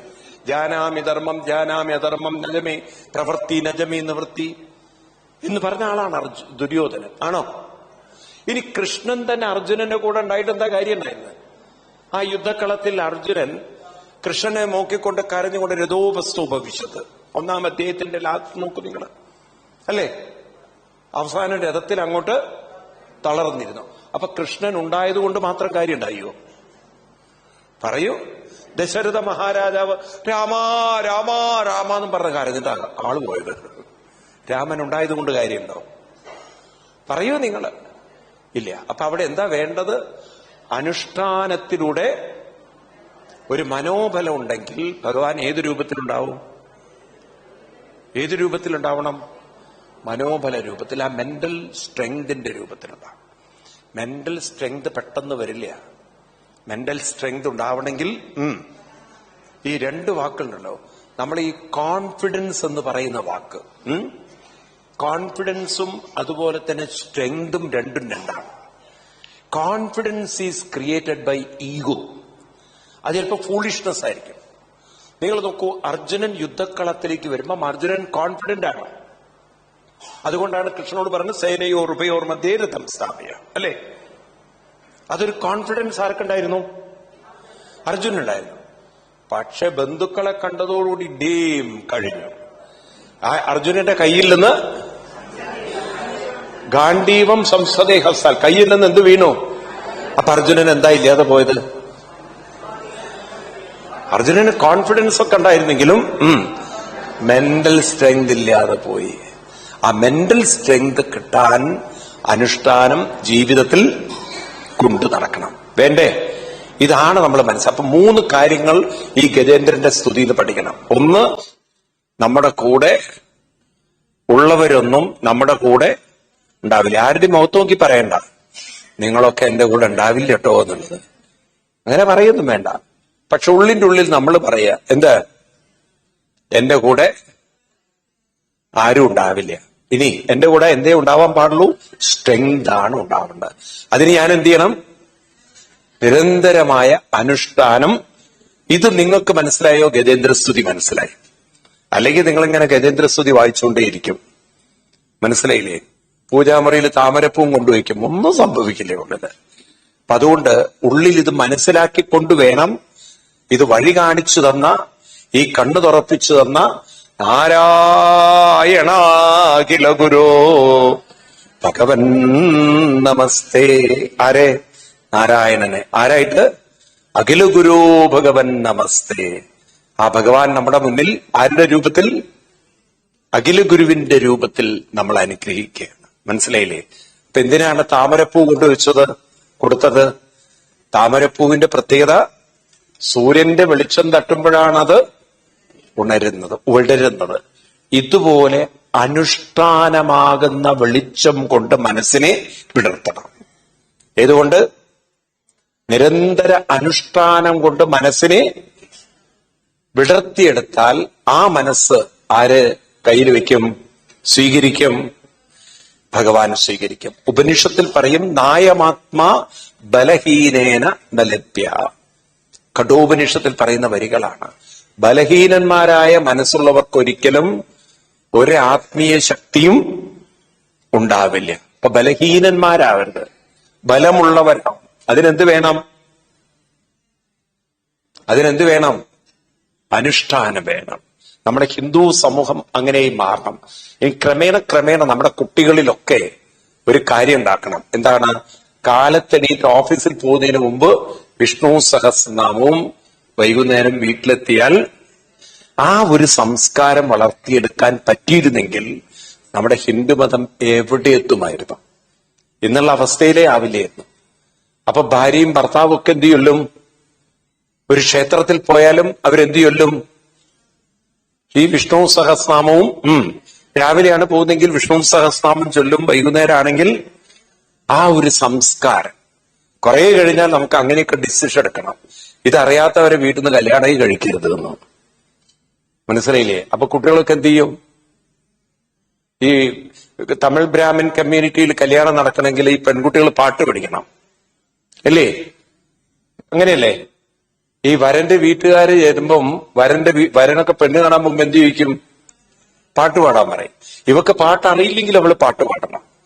ചിലപ്പോ അവളിങ്ങനെ താളം മുട്ടും. സാ രീ നീ താ പാ. എന്താ പറഞ്ഞത്? സാരി നീ താന്ന്. അല്ലാതെ സംഗീതമൊന്നും അല്ല അത്. സാരി നീ താപ്പ. അപ്പൊ സ്വരമായി ഇവിടെ, സ്വരമായി ജീവിതമായി. അത്രയേ ഉള്ളൂ കാര്യം. അപ്പൊ സംഗീതം അവരോട് ചോദിക്കും. ഇതുപോലെ നമ്മുടെ പെണ്ണ് കാണാൻ പോകുമ്പോഴൊക്കെ ഇനി എന്ത് വേണം? വിഷ്ണു സഹസ്രനാമം ചൊല്ലാൻ പറയുന്ന ഒരു കാലം വരണം. അത് കേൾക്കുമ്പോൾ തന്നെ ഒരുവിധം പെമ്പിള്ളേർ അവിടുന്ന് പോയിട്ടും ഉണ്ടാവും. കാരണം അതൊക്കെ അറിയുന്ന കുട്ടികളുണ്ടോ നമ്മുടെ ഇടയിൽ? ഉണ്ടോ? എത്ര പേര് പിള്ളേരെ പഠിപ്പിച്ചിട്ടുണ്ട് ഇതൊക്കെ? എത്ര പേര് പഠിപ്പിച്ചിട്ടുണ്ട്? കൈ പൊക്കാൻ പറയുമ്പോ ഈ ആമയുടെ തല പോലെയാണ്, ഒന്നും പൊങ്ങി വരുന്നത് കാണുന്നില്ല. അതെ, നിങ്ങളൊക്കെ ഒന്ന് പരിശ്രമിക്കുക. അടുത്ത വർഷം ആകുമ്പോഴേക്കും ഒരു 10 പിള്ളേരെയൊക്കെ ലളിതാ സഹസ്രനാമം ഇങ്ങനെ പഠിപ്പിക്കുക. ഒന്ന് ശ്രമിച്ചു നോക്കൂ. അറിയുന്നവരൊക്കെ ഇവിടെയൊക്കെ ചെന്നൈയിലൊക്കെയാണ്. നിങ്ങൾക്ക് കുറച്ചുകൂടി നോക്കൂ, നിങ്ങൾക്ക് ഫ്രീഡം ഉണ്ട്. നാട്ടിലെ പോലെ അല്ല, അല്ലേ? വേണമെന്ന് വിചാരിച്ച നടക്കണം. അത് ഇനിയിപ്പം നിങ്ങളുടെയൊക്കെ മക്കള് വലിയ മൂത്തും മറിച്ചു കഴിഞ്ഞാൽ ഒന്നും പറ്റില്ല. ഒരു പ്രായമായി കഴിഞ്ഞാൽ അവരോട് ലളിതാ സഹസ്രനാമം ചൊല്ലാൻ പറഞ്ഞാൽ അവര് മഹിഷാസുരമർദ്ദിനി പാടും നിങ്ങളുടെ മുന്നില്. അപ്പൊ അതുകൊണ്ട് ഇനി പ്രായമായി കഴിഞ്ഞാൽ പറ്റില്ല. കൊച്ചു കൊച്ചു കുട്ടികളെയൊക്കെ എന്ത് ചെയ്യാം? പതുക്കെ ലളിതാ സഹസ്രനാമൊക്കെ ചൊല്ലിച്ച് കൊണ്ടുവരണം. വേണോ? എന്താ മിണ്ടാത്തത്? ഇതൊക്കെ വേണോ? അല്ലെങ്കിൽ കുറെ കഴിഞ്ഞാലല്ലോ നമ്മുടെ ഹിന്ദു സമൂഹം അമ്പലങ്ങളിൽ പോലും നോക്കൂ, പ്രായമുള്ളവരേ ഉള്ളൂ, അല്ലേ? നമ്മുടെ കുട്ടികളൊക്കെ അമ്പലത്തിൽ വരുന്നത് ഇപ്പൊ ഈ മഹാലിംഗപുരത്തിലെ അമ്പലത്തിൽ തന്നെ നോക്കൂ നിങ്ങൾ. ഒരു യൂത്തിന്റെയും കുട്ടികളുടെയൊക്കെ എണ്ണം കുറവാണോ കൂടുതലാണോ? വളരെ കുറവാണ്. അപ്പൊ ഒരു തലമുറയൊക്കെ പോയി കഴിഞ്ഞാൽ പിന്നെ ആരെ കൊണ്ടുനടക്കണ്ടാവില്ല, അല്ലേ? അപ്പൊ അതുകൊണ്ട് കുട്ടികളിലേക്ക് ഈ സംസ്കാരം ആര് പകരണം? എന്നാ നിങ്ങൾ നോക്കൂ, മുസ്ലിം കമ്മ്യൂണിറ്റിയിൽ ആ വെള്ളിയാഴ്ചയായാല് നിങ്ങൾ ഈ മുസ്ലിങ്ങളുടെ പള്ളിയുടെ അതിലെ പോയി നോക്കൂ. എല്ലാം ചെറുപ്പക്കാരാ പള്ളിയുടെ മുന്നില് നിസ്കരിക്കാൻ പോകുന്ന. വെള്ളിയാഴ്ച അവരവരുടെ ഇതുണ്ടല്ലോ, ഇല്ലേ? ഏറ്റവും കൂടുതൽ മുസ്ലിം യൂത്ത് ആയിരിക്കും. അതെന്താ?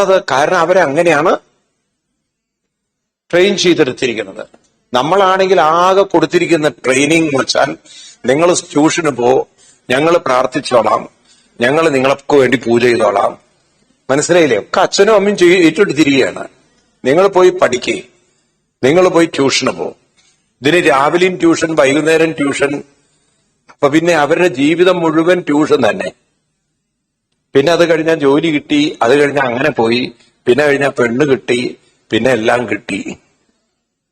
പിന്നെ അവരുടെ ജീവിതം ഈ തോണ്ടിയും അങ്ങോട്ടും ഇങ്ങോട്ടും ചീത്ത വിളിച്ചും അങ്ങനെ അവര് സൊമാറ്റോ ആയി, സ്വിഗ്ഗി ആയി, പിന്നെ മൾട്ടിപ്ലക്സ് തിയേറ്ററിൽ പോയി അത് കണ്ടു ഇത് കണ്ടു. ജീവിതം അങ്ങനെ സാറ്റർഡേ സൺഡേ സ്ലീപ്പിംഗ് ഡേ, ബാക്കിയെല്ലാം വർക്കിംഗ് ഡേ.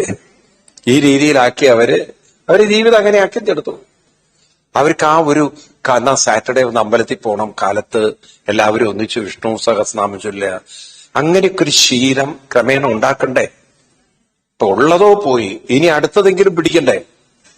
എന്താ മിണ്ടാത്തത്? എത്ര പേർക്ക് അത് വേണം തോന്നുന്നുണ്ട്? ഇതൊക്കെ ഒന്ന് വേണമെന്ന് തോന്നിയാ പോരാ. അതിനു വേണ്ടി എന്ത്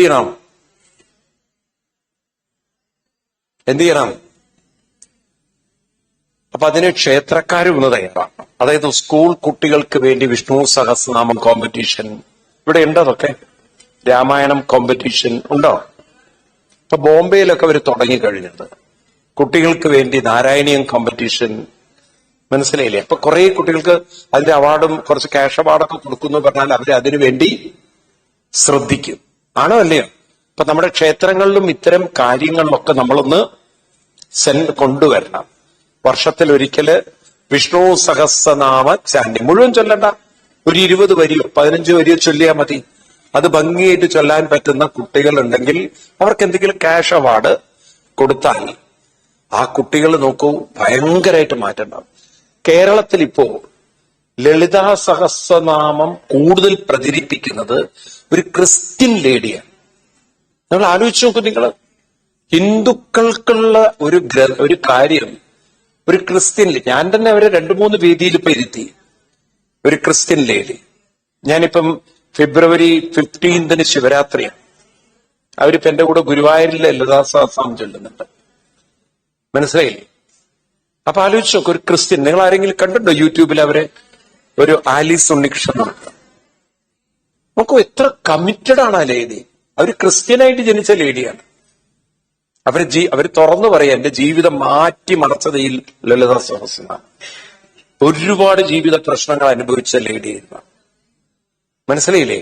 അപ്പൊ ഇതൊക്കെ നമ്മുടെ ഹിന്ദു മതത്തിന് ഇത്രയും ഗ്രന്ഥവും സംവിധാനം ഉണ്ടായിട്ടും പക്ഷെ മുറ്റത്തെ മുല്ലയ്ക്ക് മണമില്ല. ആർക്കും ഇതിന്റെ വലിയ പ്രാധാന്യം ഒന്നും അറിയില്ല. നമ്മളൊരു ബ്ലൈൻഡ് ബിലീഫ് ഉണ്ടാക്കി. അമ്പലത്തിൽ പോകുന്നത് പ്രാർത്ഥിക്കാനും തൊഴാനുമാണ് ഉണ്ടാക്കി. അതിനു പകരം അമ്പലത്തിൽ പോകുന്നത് ജപിക്കാനാണ് എന്നത് പഠിച്ചിരുന്നെങ്കിൽ നമ്മൾ ക്ഷേത്രത്തിൽ പോയി ജപിക്കുമായിരുന്നു. അത് നമ്മളെ പഠിപ്പിച്ചില്ലേ പാരന്റ്സ്? അതിനു പകരം നമ്മൾ അവിടെ പോയിട്ട് കൃഷ്ണ ഗുരുവായൂരപ്പ എന്റെ കാര്യം നോക്കണം, എന്താ അങ്ങോട്ട് വേണ്ടെച്ചാൽ ഞാൻ ചെയ്തോളാം, ഇപ്പൊ ഇതേ ഉള്ളൂ എന്നാണ്. ആ രീതിയിൽ പ്രാർത്ഥിച്ച് പ്രാർത്ഥിച്ച് പ്രാർത്ഥിച്ച് ശീലിച്ചു പോയി നമ്മൾ. ഗുരുവായൂരപ്പനെ നമ്മൾ കാണുന്നത് നമ്മുടെ കാര്യങ്ങൾ നടത്തി തരുന്ന ഒരാളായിട്ട് നമ്മൾ കണ്ടു. വാസ്തവത്തിൽ അങ്ങനെ ആയിരുന്നില്ല കാണേണ്ടത്. നമ്മുടെ കാര്യം നടത്തിത്തരുന്ന ഒരാളായിരുന്നില്ല, നമ്മളെ മുന്നോട്ട് നയിക്കുന്ന ഒരു ഗുരുവായിരുന്നു. ആ ഗുരു പറഞ്ഞ രീതിയിൽ നമ്മൾ ഉയരണം എന്നുണ്ടെങ്കിൽ അതിന് നമുക്ക് അനുഷ്ഠാനമില്ലാതെ ഒരിക്കലും സാധ്യമല്ല. നമ്മളാരും പഠിച്ചതുമില്ല. മനസ്സിലായില്ലേ?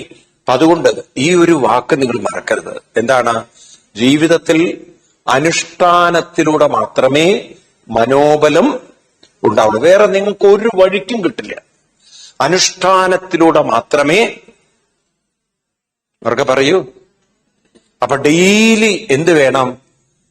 നിങ്ങൾ പഠിച്ചോ പഠിച്ചില്ലേ ഒന്നും വിഷയമല്ല. ഇനി അങ്ങോട്ട് ഇരുന്ന് പഠിക്കന്നെ വേണം. നമ്മൾ പഠിക്കുകയും വേണം, പഠിപ്പിക്കുകയും വേണം. അതിനൊരു സമയം കണ്ടെത്തി അങ്ങോട്ട് ശീലിച്ചു നോക്കൂ.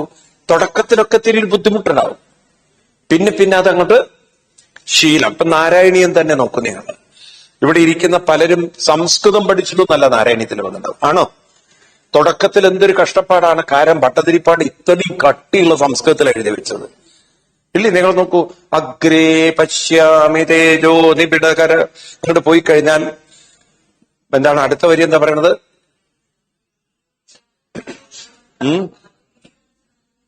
നെക്സ്റ്റ്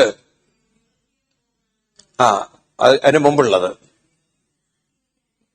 രണ്ടാമത്തത് എന്താ വരി? നീലാഭം കുഞ്ചിതാഗ്രം ഘനമമലതരം സംയതം ചാരുഭംഗ്യ രത്നോത്തംസാഭിരാമം വലയിതമുദയ പിഞ്ചജാലേ മന്ദാര സ്രഗ്നിവീതം തവ പൃഥുകപരി ഭാരമാലോകേണ സ്നിഗ്ധശ്വേതാർദ്ധ പുണ്ട്രാം. ഇതൊക്കെ ചൊല്ലുമ്പോഴേക്കും വെച്ചമല്ലാണെങ്കിൽ പോയിട്ടുണ്ടാവും. എന്ത് കട്ടി സംസ്കൃതമാണ് അതൊക്കെ എഴുതി വെച്ചിരിക്കല്ലേ. പക്ഷെ കുറെ കഴിഞ്ഞാൽ അതെല്ലാം ചൊല്ലി ചൊല്ലി ചൊല്ലി ചൊല്ലി അങ്ങോട്ട് ഒരു ശീലമായി മാറും. ആണോ അല്ലയോ? അപ്പോ ഇതൊക്കെ നമ്മുടെ ശീലങ്ങളിൽ നിന്ന് വരുന്ന. Practice makes man stronger, not perfect. Practice makes man stronger.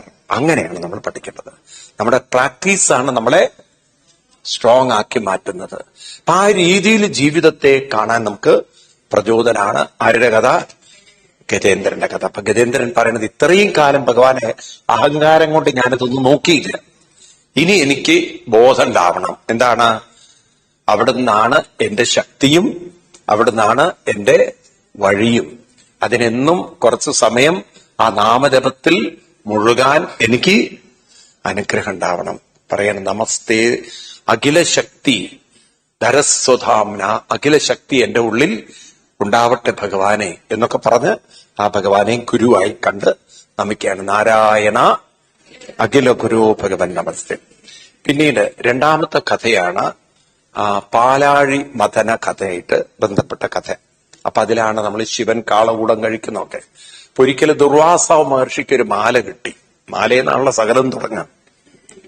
അങ്ങനെ മാല കിട്ടി. ആ മാല അദ്ദേഹം ആർക്കെങ്കിലും കൊടുക്കണം തോന്നി. അത് ഒരിക്കലും ഇനി കഴുത്തിലിട്ടാ മാറ്റാനും പറ്റില്ല. അപ്പൊ മാല ആർക്കാ കൊടുക്കുക എന്നിങ്ങനെ ആലോചിച്ച് നോക്കുമ്പോഴാണ് ഇന്ദ്രൻ വരുന്നത്. ഇന്ദ്രൻ ആ മാല ഇട്ട് കൊടുത്തു. ഇന്ദ്രൻ ആ മാലയെടുത്ത് ഐരാവതത്തിനെ അപ്പോഴേക്കും മീച്ചയും പാറ്റയും പ്രാണിയും വണ്ടൂ എന്നൊക്കെ പറഞ്ഞ ഐരാവതത്തിന് ഭ്രാന്ത് വന്നു. ഐരാവതം എല്ലാം കൂടെ താഴെയിട്ട് ചവിട്ടി അരച്ച് തുമ്പിക്കൈ കൂടെ ഒറ്റയേറ്. അത് കൃത്യം ദുർവാസാവിന്റെ കഴുത്തിലും. നോക്കണം, നല്ല കോലത്തിൽ ഒരു മാല. ദുർവാസാവിന് എന്താ, അല്ലെങ്കിൽ ദുർവാസാവിന്റെ മൂക്കിൽ ഐസ്ക്രീമാണ്. അത്ര കലി പിടിച്ചിരിക്കണവൻ. കൊടുത്തു ശാപം. ദേവന്മാർക്ക് മൊത്തം ഹോൾസെയിലായിട്ട് കൊടുത്തു. എല്ലാവരും വൃദ്ധരായി മാറട്ടെ. താമസം വന്നില്ല. എല്ലാം ശബരിമലയ്ക്ക് തടിയും മുടിയും നീട്ടിയതുപോലെ എല്ലാം കണ്ടു കഴിഞ്ഞാൽ ഹോർലിക്സും ഇല്ല, ബൂസ്റ്റും ഇല്ലാത്ത രൂപത്തിൽ തളർന്ന അവസരമായി. അപ്പോഴേക്കും ഇവരെല്ലാം ബ്രഹ്മാവിന്റെ അടുത്ത് നിന്ന് ബ്രഹ്മാവ് ചോദിച്ചു, എന്താ ദേവന്മാരെ മലയ്ക്ക് കൊണ്ടുപോകുന്നു?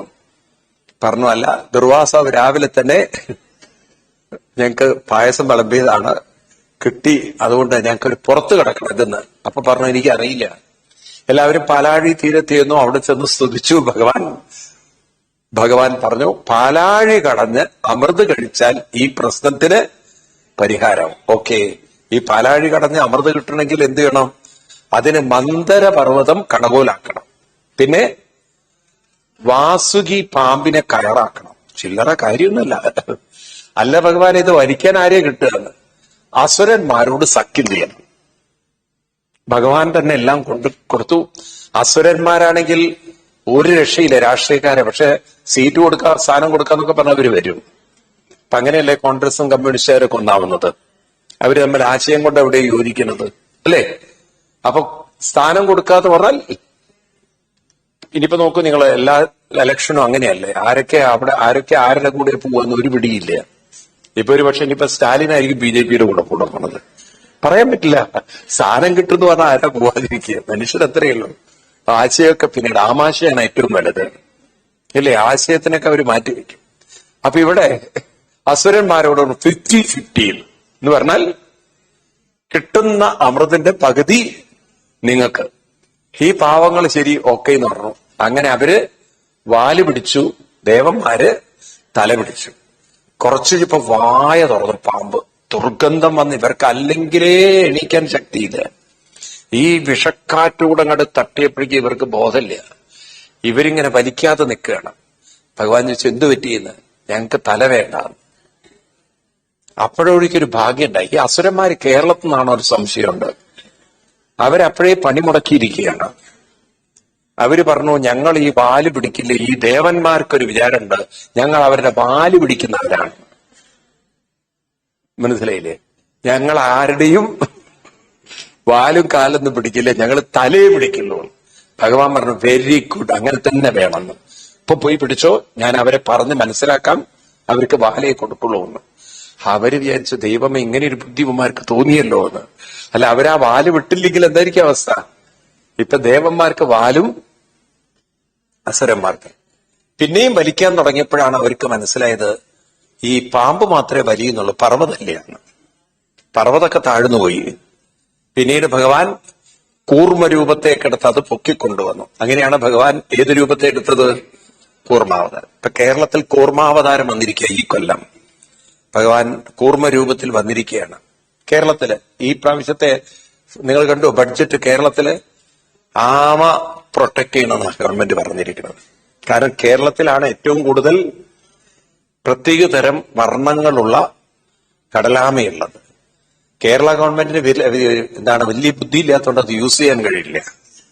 അതുപോലെ അമേരിക്കയിലൊക്കെ ആണെങ്കിൽ അവര് നല്ല ഒരു ടൂറിസ്റ്റ് സെന്റർ ഉണ്ടാക്കും, ആമയെ വിറ്റിട്ട് കാശുണ്ടാക്കും. ഞാൻ തമാശയിൽ പറയണ്ട, ബാലി എന്ന് പറഞ്ഞ സ്ഥലത്ത് ആമയെ വെച്ചിട്ട് അവര് ടൂറിസം ഉണ്ടാക്കിയിട്ടുണ്ട്. മനസ്സിലായില്ലേ? വലിയ ആമകളെയൊക്കെ കൊണ്ടുപോയിട്ട് അതിലവര് കാശുണ്ടാക്കും. അത്രയും പണം ഉണ്ടാക്കും. മനസ്സിലായില്ലേ? അവര് അത് വെച്ചിട്ട് ടൂറിസം. നമ്മുടെ ഈ കേരള ഗവൺമെന്റിന് ഇതൊന്നും, അവർ ഈ കമ്മ്യൂണിസ്റ്റുകാർക്ക് ആ ബുദ്ധിയില്ലേ പാവങ്ങൾ. എന്ത് ചെയ്യാൻ പറ്റും? അവർക്ക് ആകെയുള്ള ഒറ്റ കാര്യം പൈസ മേടിക്കുക, ചെലവാക്കുക എന്നതാണ്. അല്ല, ഇത് വെച്ചിട്ട് എങ്ങനെ കാശുണ്ടാക്കും എന്ന് അവർക്ക് അറിഞ്ഞുകൂടാ. പോട്ടെ, അവരുടെ കുറ്റം പറഞ്ഞിട്ട് കാര്യമില്ല. കാരണം ഈ തലയിലെഴുത്തും കൂടെ വേണ്ട അവർക്ക്. അതില്ലാതെ പോയി പോട്ടെ. അപ്പം ഇവിടെ ഭഗവാൻ അവതരിച്ചു. അത് കഴിഞ്ഞ് വീണ്ടും വലി തുടങ്ങി. ആദ്യം തന്നെ ആദ്യം വന്നത് ഹാലാഹല വിഷം, കാളകുട വിഷം എല്ലാം കൂടി കടലിൽ നിളകി വന്നു. ഇത് ഭൂമിയിൽ വീണാൽ അപകടം. അപ്പൊ ആരെങ്കിലും ഇതിനെ പാനം ചെയ്യണം. എല്ലാവരും കൂടി ഇതെടുത്ത് നേരെ ആരെടുത്ത്? പരമശിവന്റെ അടുത്ത്. പാവം പരമശിവൻ മിണ്ടാതിരിക്കുകയായിരുന്നു. പരമശിവന്റെ ഇത് മുന്നിൽ കൊണ്ടുവച്ചു. പരമശിവൻ വിചാരിച്ചു നല്ല അരവണ പായസന്ധമാണെന്ന്. ഭഗവാനോട് പറഞ്ഞു, സർവഭൂത ദയാപര, ഞങ്ങളെയൊക്കെ ഒന്ന് കാത്ത് രക്ഷിക്കണം ഭഗവാനെ, ഇത് ഭൂമിയിൽ വീണാ നശിക്കുന്നു. അപ്പൊ ഭഗവാൻ, ഞാൻ എന്താ വേണ്ടത്? പാനം ചെയ്യണം. ഭഗവാൻ പാർവതീ ദേവിയോട് ചോദിച്ചു, എന്താ ദേവി, പാവം കണ്ടില്ലേ അവരെ അവസ്ഥ? ദേവി പറഞ്ഞു, അവിടുന്ന് എന്താ വെച്ചാൽ ചെയ്തോളൂ. അതങ്ങനെ എടുത്ത് പാനം ചെയ്തു. പിന്നെന്താ ഉണ്ടായത് നിങ്ങൾക്കറിയാം. എന്താ ഉണ്ടായത്?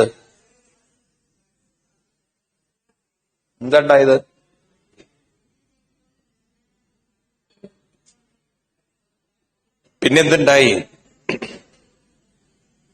നിങ്ങളിൽ നിന്ന് കേട്ടിട്ട് വേണം എനിക്ക് കഥ പറയാൻ.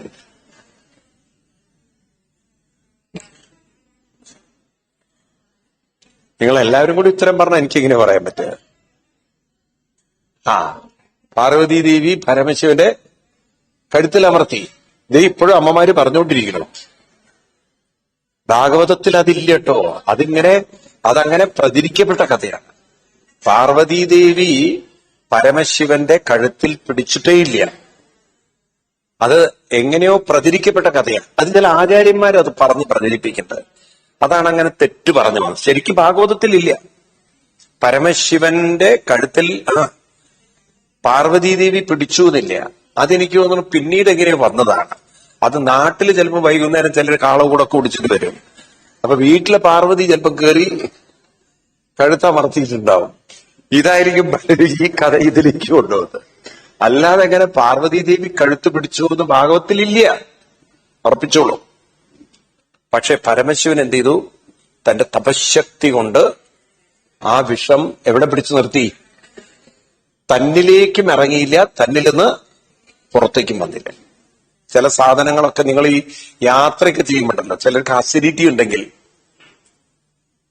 ഇങ്ങനെയുള്ള സ്ഥലത്തുകൂടിയാണ് പോകുന്നതെങ്കിൽ ഉള്ളുന്ന് ഗുളു ഗുളു ഗുളു ഗുളു എന്ന് പറയും. അപ്പം കാളകൂടെ അവിടെ പിടിച്ചു വെക്കും. അല്ലെങ്കിൽ എന്താവും? പുഷ് പുറത്തേക്ക് വന്നിട്ടുണ്ടാവും. ഇല്ലേ? ചിലർക്ക് കൺട്രോൾ ചെയ്യാൻ പറ്റില്ല. അപ്പൊ ചിലരെന്ത് ചെയ്യും? മുടിയൊക്കെ എടുത്ത് മണത്തും ചില സ്ത്രീകള്. അതെനിക്ക് എന്തിനാ അറിയില്ല. അങ്ങനെയൊക്കെ ഇല്ലേ ചിലര്? ആ പ്രശ്നമുള്ളവർ എത്ര പേരുണ്ട്? ഉണ്ട്. ഗുളു ഗുളു ഗുളു ഗുളു പറഞ്ഞത് അസിഡിറ്റി പ്രോബ്ലം ഉള്ളത്. ബാലൻസ്. ചിലര് നാരങ്ങ, ചിലര് ആരുടെങ്കിലും കൈയൊക്കെ എടുത്ത് മുളക്കും. തൊട്ടടുത്തിരിക്കുന്നവരെയൊക്കെ കൈ. അപ്പോ ചിലര് ഇടയ്ക്കിടയ്ക്കൊക്കെ വെള്ളം ഇല്ലേ? ചിലർക്ക് അസിഡിറ്റി പ്രോബ്ലം ഉള്ളവർ കൺട്രോൾ ചെയ്യാൻ പറ്റില്ല. അത് പ്രത്യേകിച്ച് നിങ്ങൾ ഇവിടുന്ന് ഊട്ടിയിലേക്ക് പോയാൽ മതി അല്ലേ? അങ്ങനെ വളഞ്ഞു ഒഴുകും നമ്മുടെ വയറ്. അതിൻ്റെ ഉള്ളിൽ നിന്ന് എല്ലാ കാളകൂടവും പുറത്തേക്ക് വരും. അപ്പൊ നിങ്ങൾ എന്ത് ചെയ്യും? ശിവനെ പോലെ വർത്തമാനം പറയാൻ പറഞ്ഞാൽ മിണ്ടില്ല. കാരണം വർത്തമാനം പറയുമ്പോഴേക്കും കൈവിട്ടുണ്ടാവും. അപ്പൊ ഇവിടെ പരമശിവൻ തപസ്സോടുകൂടി അതെല്ലാം പിടിച്ചു നിർത്തി. ആ ദിവസമാണ് ശിവരാത്രി. അപ്പൊ ഇന്ന് നമ്മൾ ശിവരാത്രി ആഘോഷിക്കുമ്പം എന്തിനാണ് ആഘോഷിക്കുന്നത്? ഇതൊരു സ്റ്റോറിയാണ്.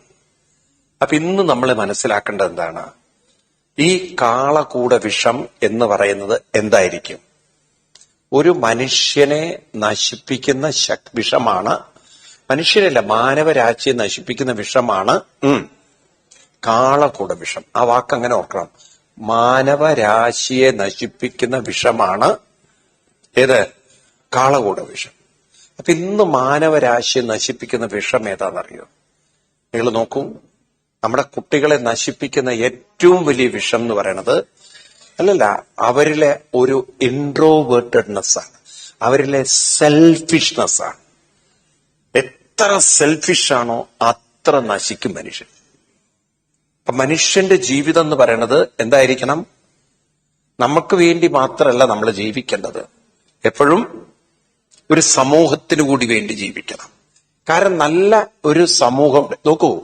ഇപ്പൊ എല്ലാവരും ഇപ്പം ഓരോ സ്ഥലത്തിന്റെ വില നിശ്ചയിക്കുന്നത്, ഇപ്പൊ ഈ ചെന്നൈ സിറ്റി തന്നെ ഇപ്പൊ ഓരോ ഏരിയയിലും ആ സ്ഥലത്തിന്റെ വില നിശ്ചയിക്കുന്നത് ആ ഒരു ചുറ്റുപാടിന്റെ അല്ല. ഭൂമിയെ സംബന്ധിച്ച് മഹാലിംഗപുരം, കോടമ്പാക്കം എന്ത് അല്ലേ, അതുപോലെ തന്നെ അണ്ണാനഗർ എന്ത്, ഓരോ സ്ഥലങ്ങള് എന്ത് വ്യത്യാസമുണ്ട്?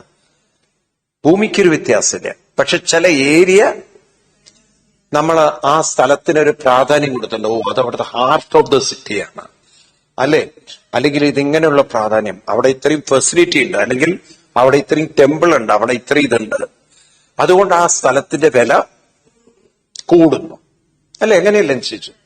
അത് ആ എൻവയറമെന്റിന്റെ ഒരു പ്രത്യേകത കൊണ്ടാണ്. ആണോ? എല്ലാവരും ഒരു നല്ല എൻവയറമെന്റിൽ ജീവിക്കണം എന്ന് ആഗ്രഹിക്കുന്നവരാണ്. ആണോ? ഇതുപോലെ നമുക്കൊരു നല്ല സൊസൈറ്റി ഉണ്ടാവണമെന്ന് ആഗ്രഹം ഉണ്ടാവട്ടെ. ഒരു നല്ല ഹോസ്പിറ്റൽ വേണം, നല്ല ബാങ്ക് വേണം, നല്ല സ്കൂൾ വേണം. ഈ തരത്തിൽ എന്റെ സറൗണ്ടിങ് എല്ലാം നന്നായിരിക്കണം എന്ന് ആഗ്രഹിക്കുന്ന പോലെ നമ്മൾ ഒരു കാര്യം ആലോചിക്കണം, നല്ലൊരു സൊസൈറ്റി കൂടെ വേണം എന്നുള്ളത്. വേണോ വേണ്ടയോ? അപ്പൊ സൊസൈറ്റി താനെ ഉണ്ടാവില്ല. സൊസൈറ്റിയെ നമ്മൾ എന്ത് ചെയ്യണം? We have to create it, we have to put effort for it. അപ്പൊ ആ രീതിയിൽ പലരും മുന്നോട്ട് വരുന്നില്ല. ഇപ്പൊ സെൽഫ് അല്ല നമുക്ക് വേണ്ടത്, സെൽഫ്ലെസ്നെസ് വേണം. ഇപ്പൊ എല്ലാവരും സെൽഫും സെൽഫിയായി മാറി. അപ്പൊ അതുകൊണ്ട് എന്ത് പറ്റി? മനുഷ്യ ജീവിതം കുറെ ഇൻട്രോവേർട്ടഡ് ആയി. ഞാനായി, എന്റെ ലോകായി. കണ്ണൂർക്കാര് പറയും ഞാൻ എന്റെ കെട്ടിയോളോ ഓളോ കുട്ടിയോളൊന്നും, തമാശയായിട്ട് പറയണം. ആ ഒരു സെൽഫിഷ്നെസ് വന്നാൽ അത് മാനവരാശിക്ക് തന്നെ വലിയ അപകടമാണ്. അപ്പൊ ഏറ്റവും വലിയ വിഷം എന്താണ്? മനുഷ്യന്റെ ഉള്ളിലുള്ള എനിക്ക് എന്റെ മാത്രം എന്നുള്ളൊരു ബോധം അപകടമാണ്.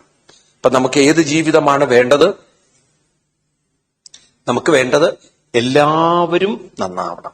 കൃഷ്ണൻ അതിന് പറയുന്നൊരു മന്ത്രമുണ്ട് ഗീതയില്. ഒരു മനുഷ്യന്റെ ജീവിതത്തിന്റെ വിഷൻ നമ്മൾ കുട്ടികളോടൊക്കെ പറഞ്ഞു കൊടുക്കണം. 3rd ചാപ്റ്ററിൽ ഗീതയിൽ കൃഷ്ണൻ പറയും, ഞാൻ എന്തിനാണ് അർജുന ജീവിക്കുന്നത്? What is my vision of life? ഞാൻ എന്തിനാണ് ജീവിക്കുന്നത്? അപ്പം 2 കാര്യങ്ങൾ നമുക്ക് കൃഷ്ണൻ ഇന്ന് പഠിക്കണം. ഞാൻ നേരത്തെ പറഞ്ഞതുപോലെ, ഒന്ന് സ്വയം ഉയരുകയും വേണം അനുഷ്ഠാനത്തിലൂടെ. 2 മറ്റുള്ളവരെ, അതിന്റെ പേരാണ് ലോകസംഗ്രഹം എന്ന് പറയും. എന്താണ്? അവിടെ ഒരു ശ്ലോകം കാണാം നിങ്ങൾക്ക്. ആസ്ഥിത ജനഗാതയ ലോകസംഗ്രഹമേവാഭി സമ്പശ്യൻ കർത്തുമർഹതി. അതേതാ ശ്ലോകം? ഗീതയില് 23 24 കർമ്മണി ഏവ സംസിദ്ധ്യം ആസ്ഥിതോ ജനഗാതയ ലോകസംഗ്രഹമേവാഭി സമ്പശ്യൻ കർത്തുമർഹതി. എത്രാമത്തെ? 20ാം ശ്ലോകം നോക്കൂ നിങ്ങൾ. എന്താ പറയുന്നത്? കർമ്മണ ഏവ സംസിദ്ധി, കർമ്മത്തിലൂടെ വേണം സംസിദ്ധി നേടാൻ. ആസ്ഥിത ജനകാദി രാജാക്കന്മാർ അവര് ഉൾവലിഞ്ഞ് ജീവിച്ചില്ല. They didn't live for themselves. അവര് സ്പിരിച്വലി അപ്ലിഫ്റ്റഡ് ആയി. അറ്റ് ദ സെയിം ടൈം അവര് മറ്റുള്ളവരെ കൂടി സ്പിരിച്വലി ഉയർത്താൻ വേണ്ടി അവര് ശ്രമിച്ചു. അതുകൊണ്ട് എന്തുണ്ടായി? നല്ല സൊസൈറ്റി ഉണ്ടായി. അപ്പൊ നമ്മൾ എപ്പോഴും ഓർക്കണം, നമ്മളൊരു സ്പിരിച്വൽ പ്രോഗ്രസ് മാത്രം പോരാ, നല്ലൊരു സ്പിരിച്വൽ എൻവയറമെന്റ് കൂടി ഉണ്ടാവണം. ആ എൻവയറമെന്റ് ഉണ്ടാവണമെങ്കിൽ അതിനൊരു കലക്റ്റീവ് എഫേർട്ട് ഉണ്ടാവണം. അതാണ് കൃഷ്ണൻ പറയുന്ന ലോകസംഗ്രഹം എന്നുള്ളത്. എന്താണ്? ശിവൻ എന്തിനാ കാളകൂടം കഴിച്ചത്? ലോകസംഗ്രഹമാണ്. എന്നാൽ ആ വിഷം ശിവനെ എന്തുകൊണ്ട് ബാധിച്ചില്ല? അതിന്റെ പേരെന്താണ്? അവനവന്റെ ആത്മതപസ്സാണത്. ധർമ്മത്തിന്റെ 1ാമത്തെ വാക്കെന്താണ്? തപസ്സാണ്, അനുഷ്ഠാനമാണ്. അപ്പൊ അനുഷ്ഠാന ശക്തി കൊണ്ട് നമ്മുടെ ജീവിതത്തിലേക്ക് കടന്നു വരുന്ന ഒരു വിഷവും നമ്മളെ ബാധിക്കുകയും ചെയ്യരുത്. ഇനി സമൂഹത്തിന് എന്ത് ചെയ്യണം? ഈ വിഷത്തിൽ നിന്ന് ഉയരാൻ വേണ്ടി അവരെയും ഉയർത്താൻ നമ്മൾ അതിനു വേണ്ടി കുറച്ച് സമയം ചെലവഴിക്കണം. നിങ്ങൾ നോക്കൂ, നിങ്ങൾക്ക് ജീവിതത്തിൽ ഇത് രണ്ടും ഉണ്ടെങ്കിൽ സമയം പോകുന്നതേ അറിയില്ല. ഒന്ന് അനുഷ്ഠാനം, രണ്ട് എല്ലാവരുടെയും കൂടെ ചേർന്ന്. ഞാൻ നിങ്ങളോട് പറഞ്ഞ വാക്ക് ആവർത്തിക്കുകയാണ്. സാധനയും സത്സംഗവും. എന്താണ് സാധന? അവനവന് വേണ്ടി സാധന, മറ്റുള്ളവരുടെ കൂടെ കൂടി സത്സംഗം. നിങ്ങൾ നോക്ക്, എത്ര പഠിക്കാൻ പറ്റും, പല കാര്യങ്ങൾ പഠിക്കാൻ പറ്റും. ഗീത പഠിക്കാം. നമ്മൾ ഒറ്റയ്ക്കിരുന്ന് പഠിക്കുന്നതിനേക്കാൾ സുഖമാണ് ഒന്നിച്ചിരുന്ന് പഠിക്കല്. മനസ്സിലായില്ലേ? അതൊക്കെയാണ് നമ്മൾ ക്ഷേത്രങ്ങളിലൂടെയൊക്കെ നേടിയെടുക്കേണ്ടത്. ഒരു ക്ഷേത്രം എന്ന് പറഞ്ഞാൽ നമുക്കൊരു ഗുരുകുലമാണ്. അവിടുന്ന് പലതും എന്ത് ചെയ്യണം, പഠിച്ചെടുക്കണം. നമ്മൾ ഇന്നിപ്പോ പഠിക്കുന്നുണ്ട്, ധാരാളം നാരായണീയം പഠിക്കുന്നവരുണ്ട്, ലളിതാ സഹസ്രം പഠിക്കുന്നുണ്ട്, അതിനൊക്കെ ഉണ്ട്. പക്ഷെ ഇതിൽ പൊതുവെ സ്ത്രീകൾ മാത്രമേ വരുന്നുള്ളൂ. ആണുങ്ങളൊക്കെ പുറകോട്ട് നിൽക്കുന്നത് കൊണ്ട് കാലം മുന്നോട്ട് പോകുന്തോറും എന്തുണ്ടാവുന്നു, നമ്മുടെ എന്താണ്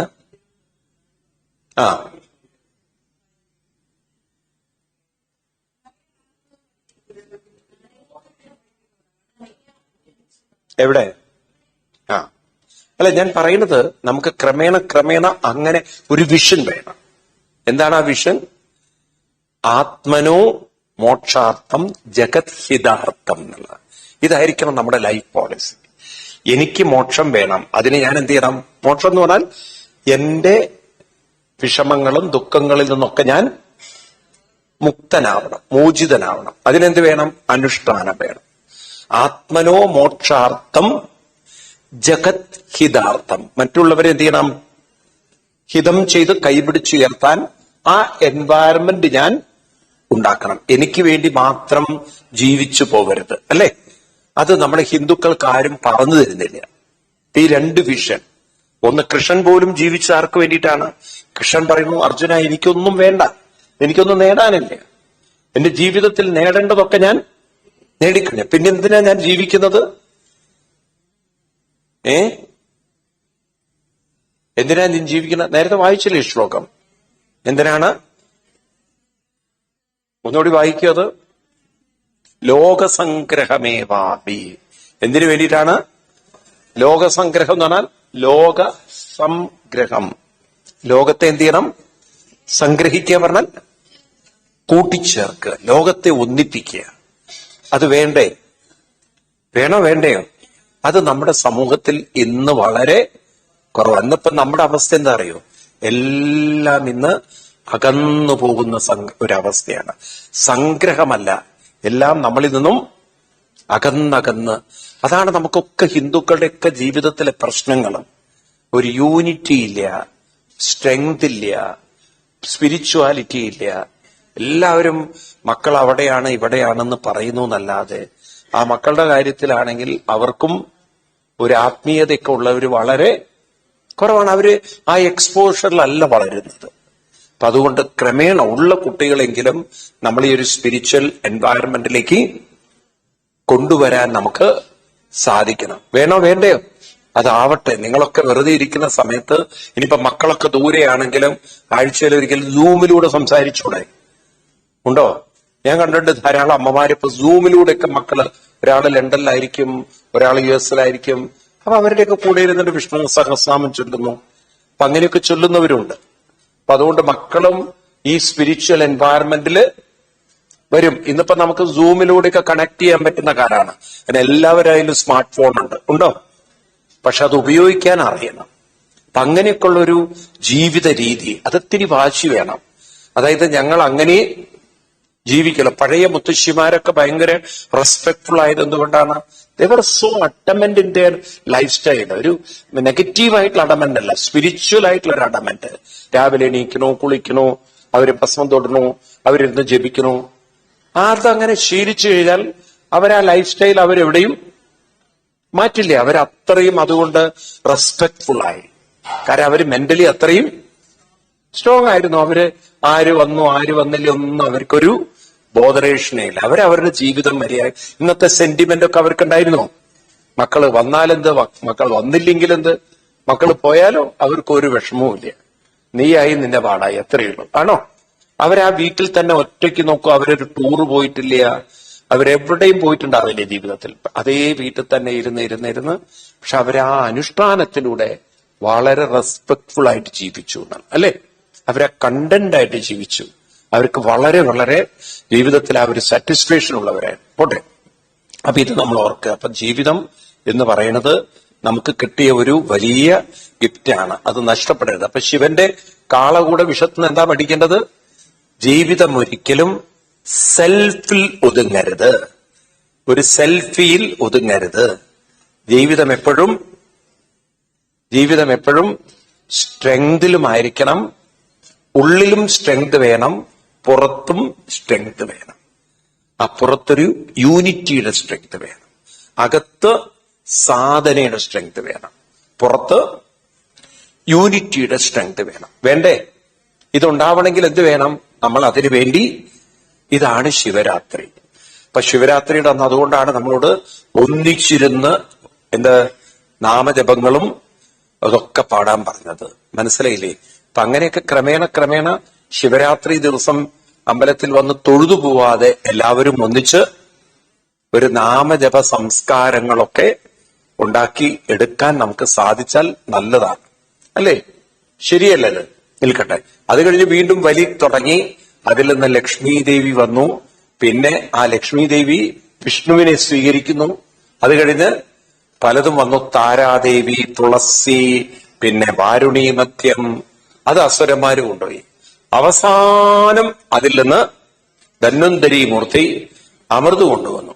അമൃത് വന്നതും അസുരന്മാര് അവർക്ക് ഈ വിഷക്കാറ്റൊക്കെ ഏറ്റിട്ട് അങ്ങനെ ഭയങ്കര അസ്വസ്ഥരായിട്ടിരിക്കുകയാണ്. അവരെന്ത് വെച്ചാൽ ആ ഒരു അമൃതം തട്ടിപ്പറിച്ച് അവര് സ്ഥലം വിട്ടു. എല്ലാ ദേവന്മാരും ഇരുന്നൊരു ഭാഗത്തിരുന്ന് മോങ്ങുന്നു. അപ്പോഴേക്കും ഭഗവാൻ മോഹിനി വേഷെടുത്ത് നേരെ അസുരന്മാരുടെ അടുത്ത് എന്ന് അവരോട് ഇങ്ങനെ കുടുങ്ങി വർത്തമാനം പറഞ്ഞു. അപ്പൊ അവര് ചോദിച്ചു, എവിടുന്നാ ദേവി വരുന്നത്? ഞാൻ മഹാലിംഗപുരത്തുനിന്നാണ്. കല്യാണം കഴിഞ്ഞിട്ടുണ്ടോ? താല്പര്യമുണ്ടോ? എന്നൊക്കെയുള്ള ചോദ്യങ്ങളൊക്കെ ചോദിച്ചപ്പം ഭഗവാൻ ഇങ്ങനെ താഴേക്ക് നോക്കി വിരല് കൊണ്ടൊക്കെ ഇങ്ങനെ വരച്ചപ്പോൾ അവർക്ക് മനസ്സിലായി, ഇവളിങ്ങനെ വേണമെങ്കിൽ നമുക്ക് കെട്ടാൻ പറ്റും തോന്നണമെന്ന്. കാരണം ഇവള് കെട്ടിയിട്ടില്ല, അല്ലെങ്കിൽ ഇവളിത്തിരി വാശിക്കാരെയും. ആ പാവങ്ങൾ അതൊക്കെ അങ്ങനെ വിചാരിച്ച് അവസാനം എന്ത് പറയണു? അവര് പറഞ്ഞു, ദേവി ഞങ്ങൾക്ക് അമൃത് തന്നാ മതി. അപ്പൊ ദേവി പറഞ്ഞു, എന്റെ കയ്യിൽ തന്നെ തരണോ? ഹേയ്, ഞങ്ങൾക്കൊരു കുഴപ്പമില്ല, ഞങ്ങൾക്ക് വിശ്വാസം ഉണ്ടെന്ന്. അങ്ങനെ ദേവി അമൃത് വാങ്ങിച്ച് ഒരു മുങ്ങല് മുങ്ങി. അതാർക്ക് കൊടുത്തു? ദേവന്മാർക്ക് കൊടുത്തു. അതിലൊരു അസുരൻ ചെന്ന് ഇടയ്ക്കൊക്കെ കയറിയിരുന്നു. അങ്ങനെ അസുരൻ ഇത്തിരി കിട്ടി, അപ്പോഴേക്കും തലയും മുറിച്ചു കളഞ്ഞു. ആ ഒരു കഥ പറയുമ്പോൾ ഇവിടെ ദേവന്മാര് അമൃത് തിരിച്ചെടുക്കുന്ന കഥയിട്ടാണ് ഇത് പാലാഴി മഥനം എന്ന് പറയുന്നത്. അപ്പൊ എന്താണ് ഇവിടെ നമ്മള് കഥയിലൂടെ മനസ്സിലാക്കുന്നത്?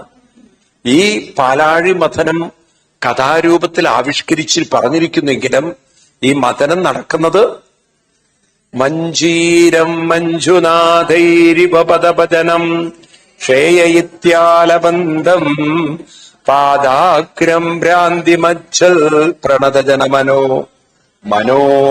മനോ മന്ധരോദ്ധാരകുർമ്മം. അപ്പൊ എവിടെയാണ് ഈ മന്ദരം? മനോമന്ധരോദ്ധാരം.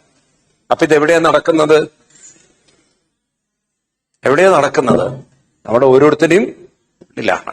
അപ്പൊ അനുഷ്ഠാനത്തിലൂടെയും സത്സംഗത്തിലൂടെയും അവനവന്റെ മനസ്സിൽ തന്നെയുള്ള അമൃതത്വത്തെ ഉണർത്തണം. അമൃതത്വം എന്ന വാക്കിനർത്ഥം സമചിത്ത മനസ്സ് എന്നാണ്. എന്താണ് അമൃതത്വം? സമചിത്ത മനസ്സ്.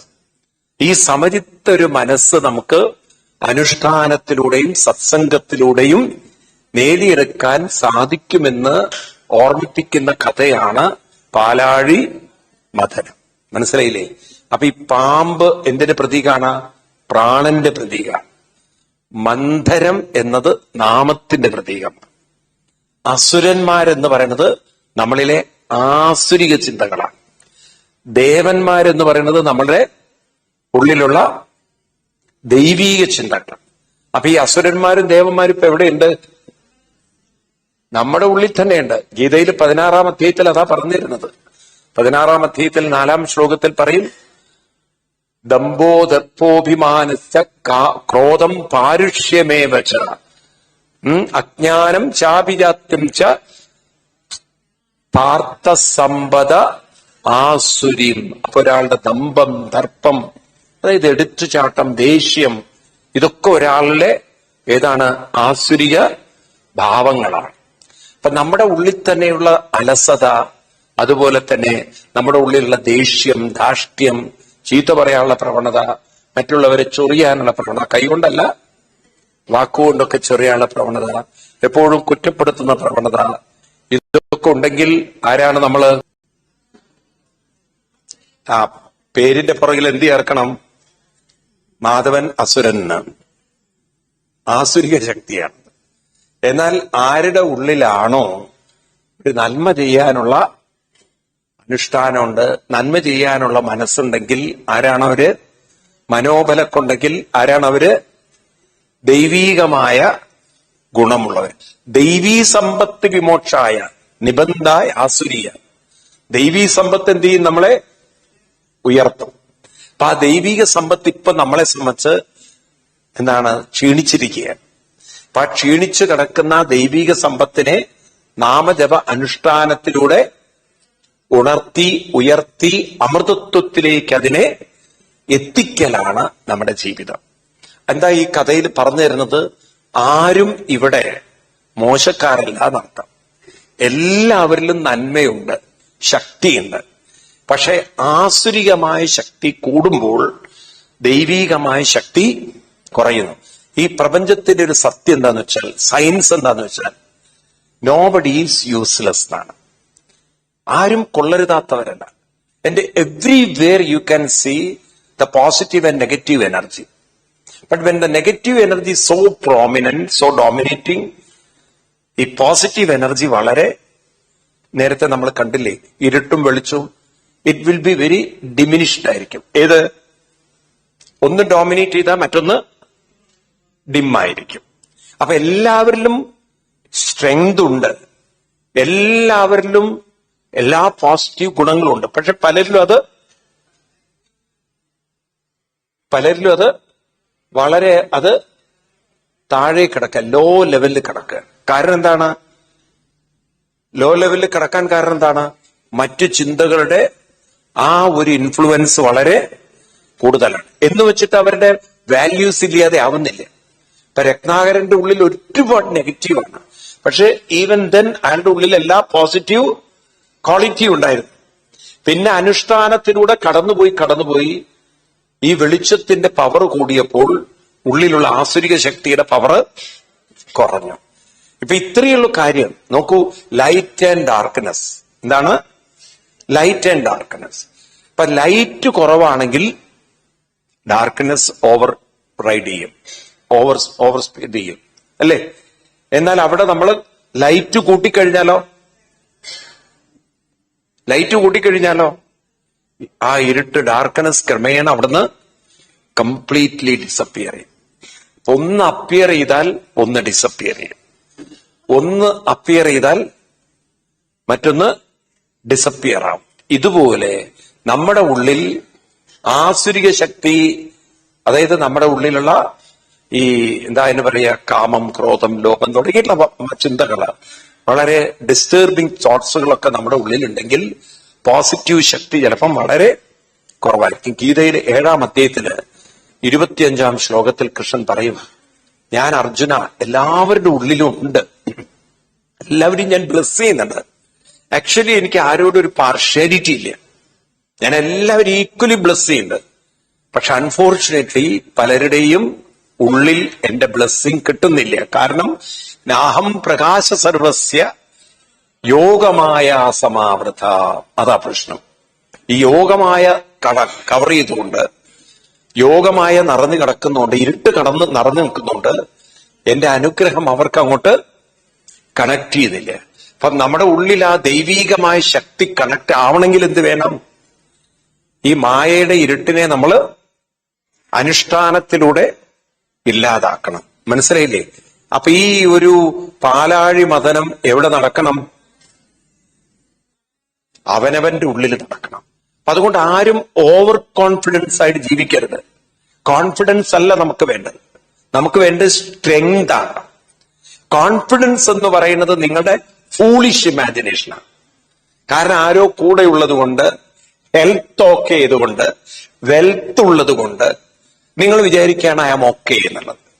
പക്ഷെ എവിടെയെങ്കിലും ഒരു ക്രൈസിസ് വന്നാൽ ഈ പറയുന്ന കോൺഫിഡൻസ് നമ്മുടെ കൂടെ ഉണ്ടാവില്ല. ഇപ്പൊ തന്നെ നോക്കൂ, നിങ്ങളോട് നമ്മൾ പലപ്പോഴും നമ്മുടെ ജീവിതത്തിലുള്ളല്ലോ, നമ്മൾ വിചാരിക്കും നമ്മൾ വളരെ കോൺഫിഡന്റ് ആണ്. പെമ്പിള്ളേരൊക്കെ അങ്ങനെ പോകും, വല്ല വണ്ടിയൊക്കെ വിളിച്ചിട്ട് ആ വണ്ടിക്കാരൻ ഒന്ന് റൂട്ട് മാറ്റിയാൽ അവിടെ കഴിഞ്ഞു കോൺഫിഡൻസ്. ഇവനൊരു ആരുമില്ലാത്തൊരു ഏരിയയിലേക്ക് ഒന്ന് വണ്ടി എടുത്തു നോക്കട്ടെ, അതുവരെ ആ വണ്ടിയിൽ ഒറ്റയ്ക്ക് യാത്ര ചെയ്യുന്ന ആ പെണ്ണ് അവിടെ കിടന്ന് സ്ക്രീം ചെയ്യും. കാരണം അവൾക്ക് പേടി, അവളെ ഉപദ്രവിക്കാൻ ആണോ അല്ലയോ? അപ്പൊ കോൺഫിഡൻസ് എത്ര നേരം നമ്മുടെ കൂടെ ഉണ്ടായിരുന്നു? കമോൺ. ഇപ്പൊ നിങ്ങൾ ഒരാളുടെ കൂടെ യാത്ര ചെയ്യുന്നു, പെട്ടെന്ന് കത്തി എടുത്തിട്ട് നിങ്ങളോട് പറയാം ആവരണ പോരുന്ന്. നിങ്ങൾ വിചാരിച്ചില്ലേ അയാൾ അങ്ങനെ ചെയ്യുന്നുള്ളത്? ഇന്നിപ്പോ സ്വന്തം വീട്ടിലെ ജോലിക്കാരെ അടിച്ചു കൊണ്ടുപോകുന്നില്ലേ? ഇല്ല, ഉണ്ടോ? ഇല്ല. എത്ര അനുഭവങ്ങൾ നമുക്കുണ്ട്. അത് സ്വർണത്തിന് വില കൂടുന്തോറും തലയ്ക്ക് വില കുറയുക. മനസ്സിലായില്ലേ? സ്വർണത്തിന് വില കൂടുന്തോറും തലയുടെ വില കുറഞ്ഞു വരും. ഓർത്തോളൂ നിങ്ങൾ. അപ്പൊ അതുകൊണ്ട് നമുക്ക് കോൺഫിഡൻസ് അല്ല വേണ്ടത്, ഇന്നർ സ്ട്രെങ്ത്. ഏതാ വേണ്ടത്? അത് എവിടുന്നാ കിട്ടുക? ഇന്നർ ഡ്രസ് വാങ്ങിക്കാൻ കിട്ടും. ഇന്നർ സ്ട്രെങ്ത് എവിടുന്ന് കിട്ടും? അതിന് നിരന്തരമായ അനുഷ്ഠാനം. ഇതാണ് പലരും പഠിക്കാത്തത്, ഇതിനാണ് പലരും മെനക്കെടാത്തത്. അതങ്ങനെ നമുക്ക് സാധിച്ച ആ ഒരു എന്താണ്, ഒരു കോൺഫിഡൻസ് അല്ല, ആ ഒരു ക്ലാരിറ്റി നമ്മുടെ ജീവിതത്തിൽ വന്നാൽ പിന്നെ നിങ്ങൾ ഒരിക്കലും വെയിറ്റ് ചെയ്യില്ല. നിങ്ങളുടെ ജീവിതം ഒരു ഓർഗനൈസ്ഡ് ആയി, ഓർഡർലി ആയി, ഡിസിപ്ലിൻഡായി, സിസ്റ്റമാറ്റിക് ആയിട്ട് നിങ്ങൾ കൊണ്ടുനടക്കും. ഞാനിത് പറഞ്ഞുകൊണ്ടൊന്നും നിങ്ങളുടെ തലയിൽ കയറില്ല. ഇത് നിങ്ങൾക്ക് തന്നെ ബോധ്യം വരണം. എനിക്ക് വേണ്ടത് കോൺഫിഡൻസ് അല്ല, എനിക്ക് വേണ്ടത് സ്ട്രെങ്ത് ആണ്. ആ സ്ട്രെങ്ത് ഉണ്ടാവണമെങ്കിൽ ഞാൻ റെഗുലർലി ജീവിതം കൊണ്ട് നടക്കണം. വേണ്ട, ഞാൻ പറയുന്നത് ശരിയാണോ? ശരിയാണോ? ശരിയാണോ? നിങ്ങൾ നോക്കൂ, ഒരു എക്സാമ്പിൾ കൂടി പറയാം. ദശരഥ മഹാരാജാവിന് നല്ല കോൺഫിഡൻസ് ഉണ്ടായിരുന്നു രാമനെ പട്ടാഭിഷേകം ചെയ്യാൻ. ആ കോൺഫിഡൻസിലാണ് എല്ലാം ഒക്കെ ഓർഗനൈസ് ചെയ്തത്. പക്ഷേ കൈകേയിയുടെ അടുത്തെത്തുന്നതോടെ സകല കോൺഫിഡൻസും കൈകേയി തകർത്തു കൊടുത്തു. ആ ക്രൈസിസിനെ ഓവർകം ചെയ്യാനുള്ള സ്ട്രെങ്ത് ആർക്കുണ്ടായില്ല? ദശരഥ ഉണ്ടായില്ലേ? കൊലാപ്സായി താഴെ കടന്നിട്ടാണ് രാമനെ വിളിച്ച് കരയുന്നത്. ആണോ? ഇല്ലേ? അവസാനം എന്താ പറയണത്? രാമായണത്തിൽ നമുക്ക് കാണാം, അവിടെ കൗസല്യ മാതാവിനോട് പറയുന്നത്, ഇനി എന്നെ ഇവിടെ കിടത്തണ്ട, എന്നെ കൊണ്ടുപോകുന്നൊക്കെ കരഞ്ഞുകൊണ്ട് പറയുന്നത്. രാമനൊക്കെ പോകുമ്പോ കാട്ടിലേക്ക് രാമ ലക്ഷ്മണ സീതയെന്നും പറഞ്ഞ് മോങ്ങായിരുന്നു ആ മനുഷ്യൻ. ആണോ? എന്നെ ഇവിടെ ഇനി കടത്തണ്ട, എന്നെ എത്രയും വേഗം കൗസല്യാദേവിയുടെ അവിടെ കൊണ്ട് കടത്തിയാൽ മതിയെന്ന്. അപ്പൊ കൗസല്യ പറയാണ്, ഇത്രയും കാലം തിരിഞ്ഞു നോക്കാതെ ഇപ്പോഴാണോ നാണോ മനുഷ്യ തിരിഞ്ഞു നോക്കണമെന്ന്. അപ്പോഴാ പറയണത്, പുണ്ണിൽ കൊള്ളി വെക്കുന്ന ഒരു വാക്കില്ലേ അങ്ങനെ ഒരു രാമായണ മലയാളത്തിലല്ലേ, ഞാൻ ഓൾറെഡി തളർന്ന് കിടക്കുകയാണ്, ഇനി ഒരു തല്ലും കൂടി നീ തല്ലരുതെന്ന്. ഇവൾ ഓൾറെഡി എന്നെ റെഡിയാക്കി വെച്ചിരിക്കുകയാണ്. ആണോ? ഇതിപ്പോ ചില പെമ്പിള്ളേരുണ്ടല്ലോ, ലവ് മാരേജ് ഒക്കെ ഒറ്റ പോക്ക് പോകും, അച്ഛനോടും അമ്മയോടും വാശി തീർക്കാൻ. അവനാണെങ്കിൽ വേറെ ലവുള്ള ഒരുത്തനുമായിരിക്കും. ഈ പെണ്ണ് കുറെ കഴിഞ്ഞാൽ മനസ്സിലാവും ഇതായിരുന്നില്ല വേണ്ടതെന്ന്. തിരിച്ചു വീട്ടിലെത്തുമ്പോ അച്ഛനും അമ്മ ഇങ്ങനെ സ്വീകരിക്കുക. ഈ പറഞ്ഞ പോലെ ദശരഥന്റെ അവസ്ഥ പോലെയാണ്. അന്ന് അവര് പറഞ്ഞൊന്നും കേട്ടില്ല, പിന്നെ അവളുടെ സ്വന്തം ഇഷ്ടത്തിന് പോയി. പിന്നീടാ മനസ്സിലായത് അത് വർക്കൗട്ടായാതെ ഇപ്പം ഇനിയിപ്പോ ആരേ കൂടെ ഉള്ളൂ? അച്ഛനും അമ്മയും കൂടെ ഉള്ളൂ എന്ന് പറയുന്ന പോലെ ജീവിതത്തിൽ ഈ ഓവർ കോൺഫിഡൻസ് പലപ്പോഴും അപകടങ്ങളിൽ കൊണ്ടുപോയി നമ്മളെ എത്തിക്കാതെ അറിയേയില്ല. നമുക്ക് വേണ്ടത് എന്താണ്? കോൺഫിഡൻസ് അല്ല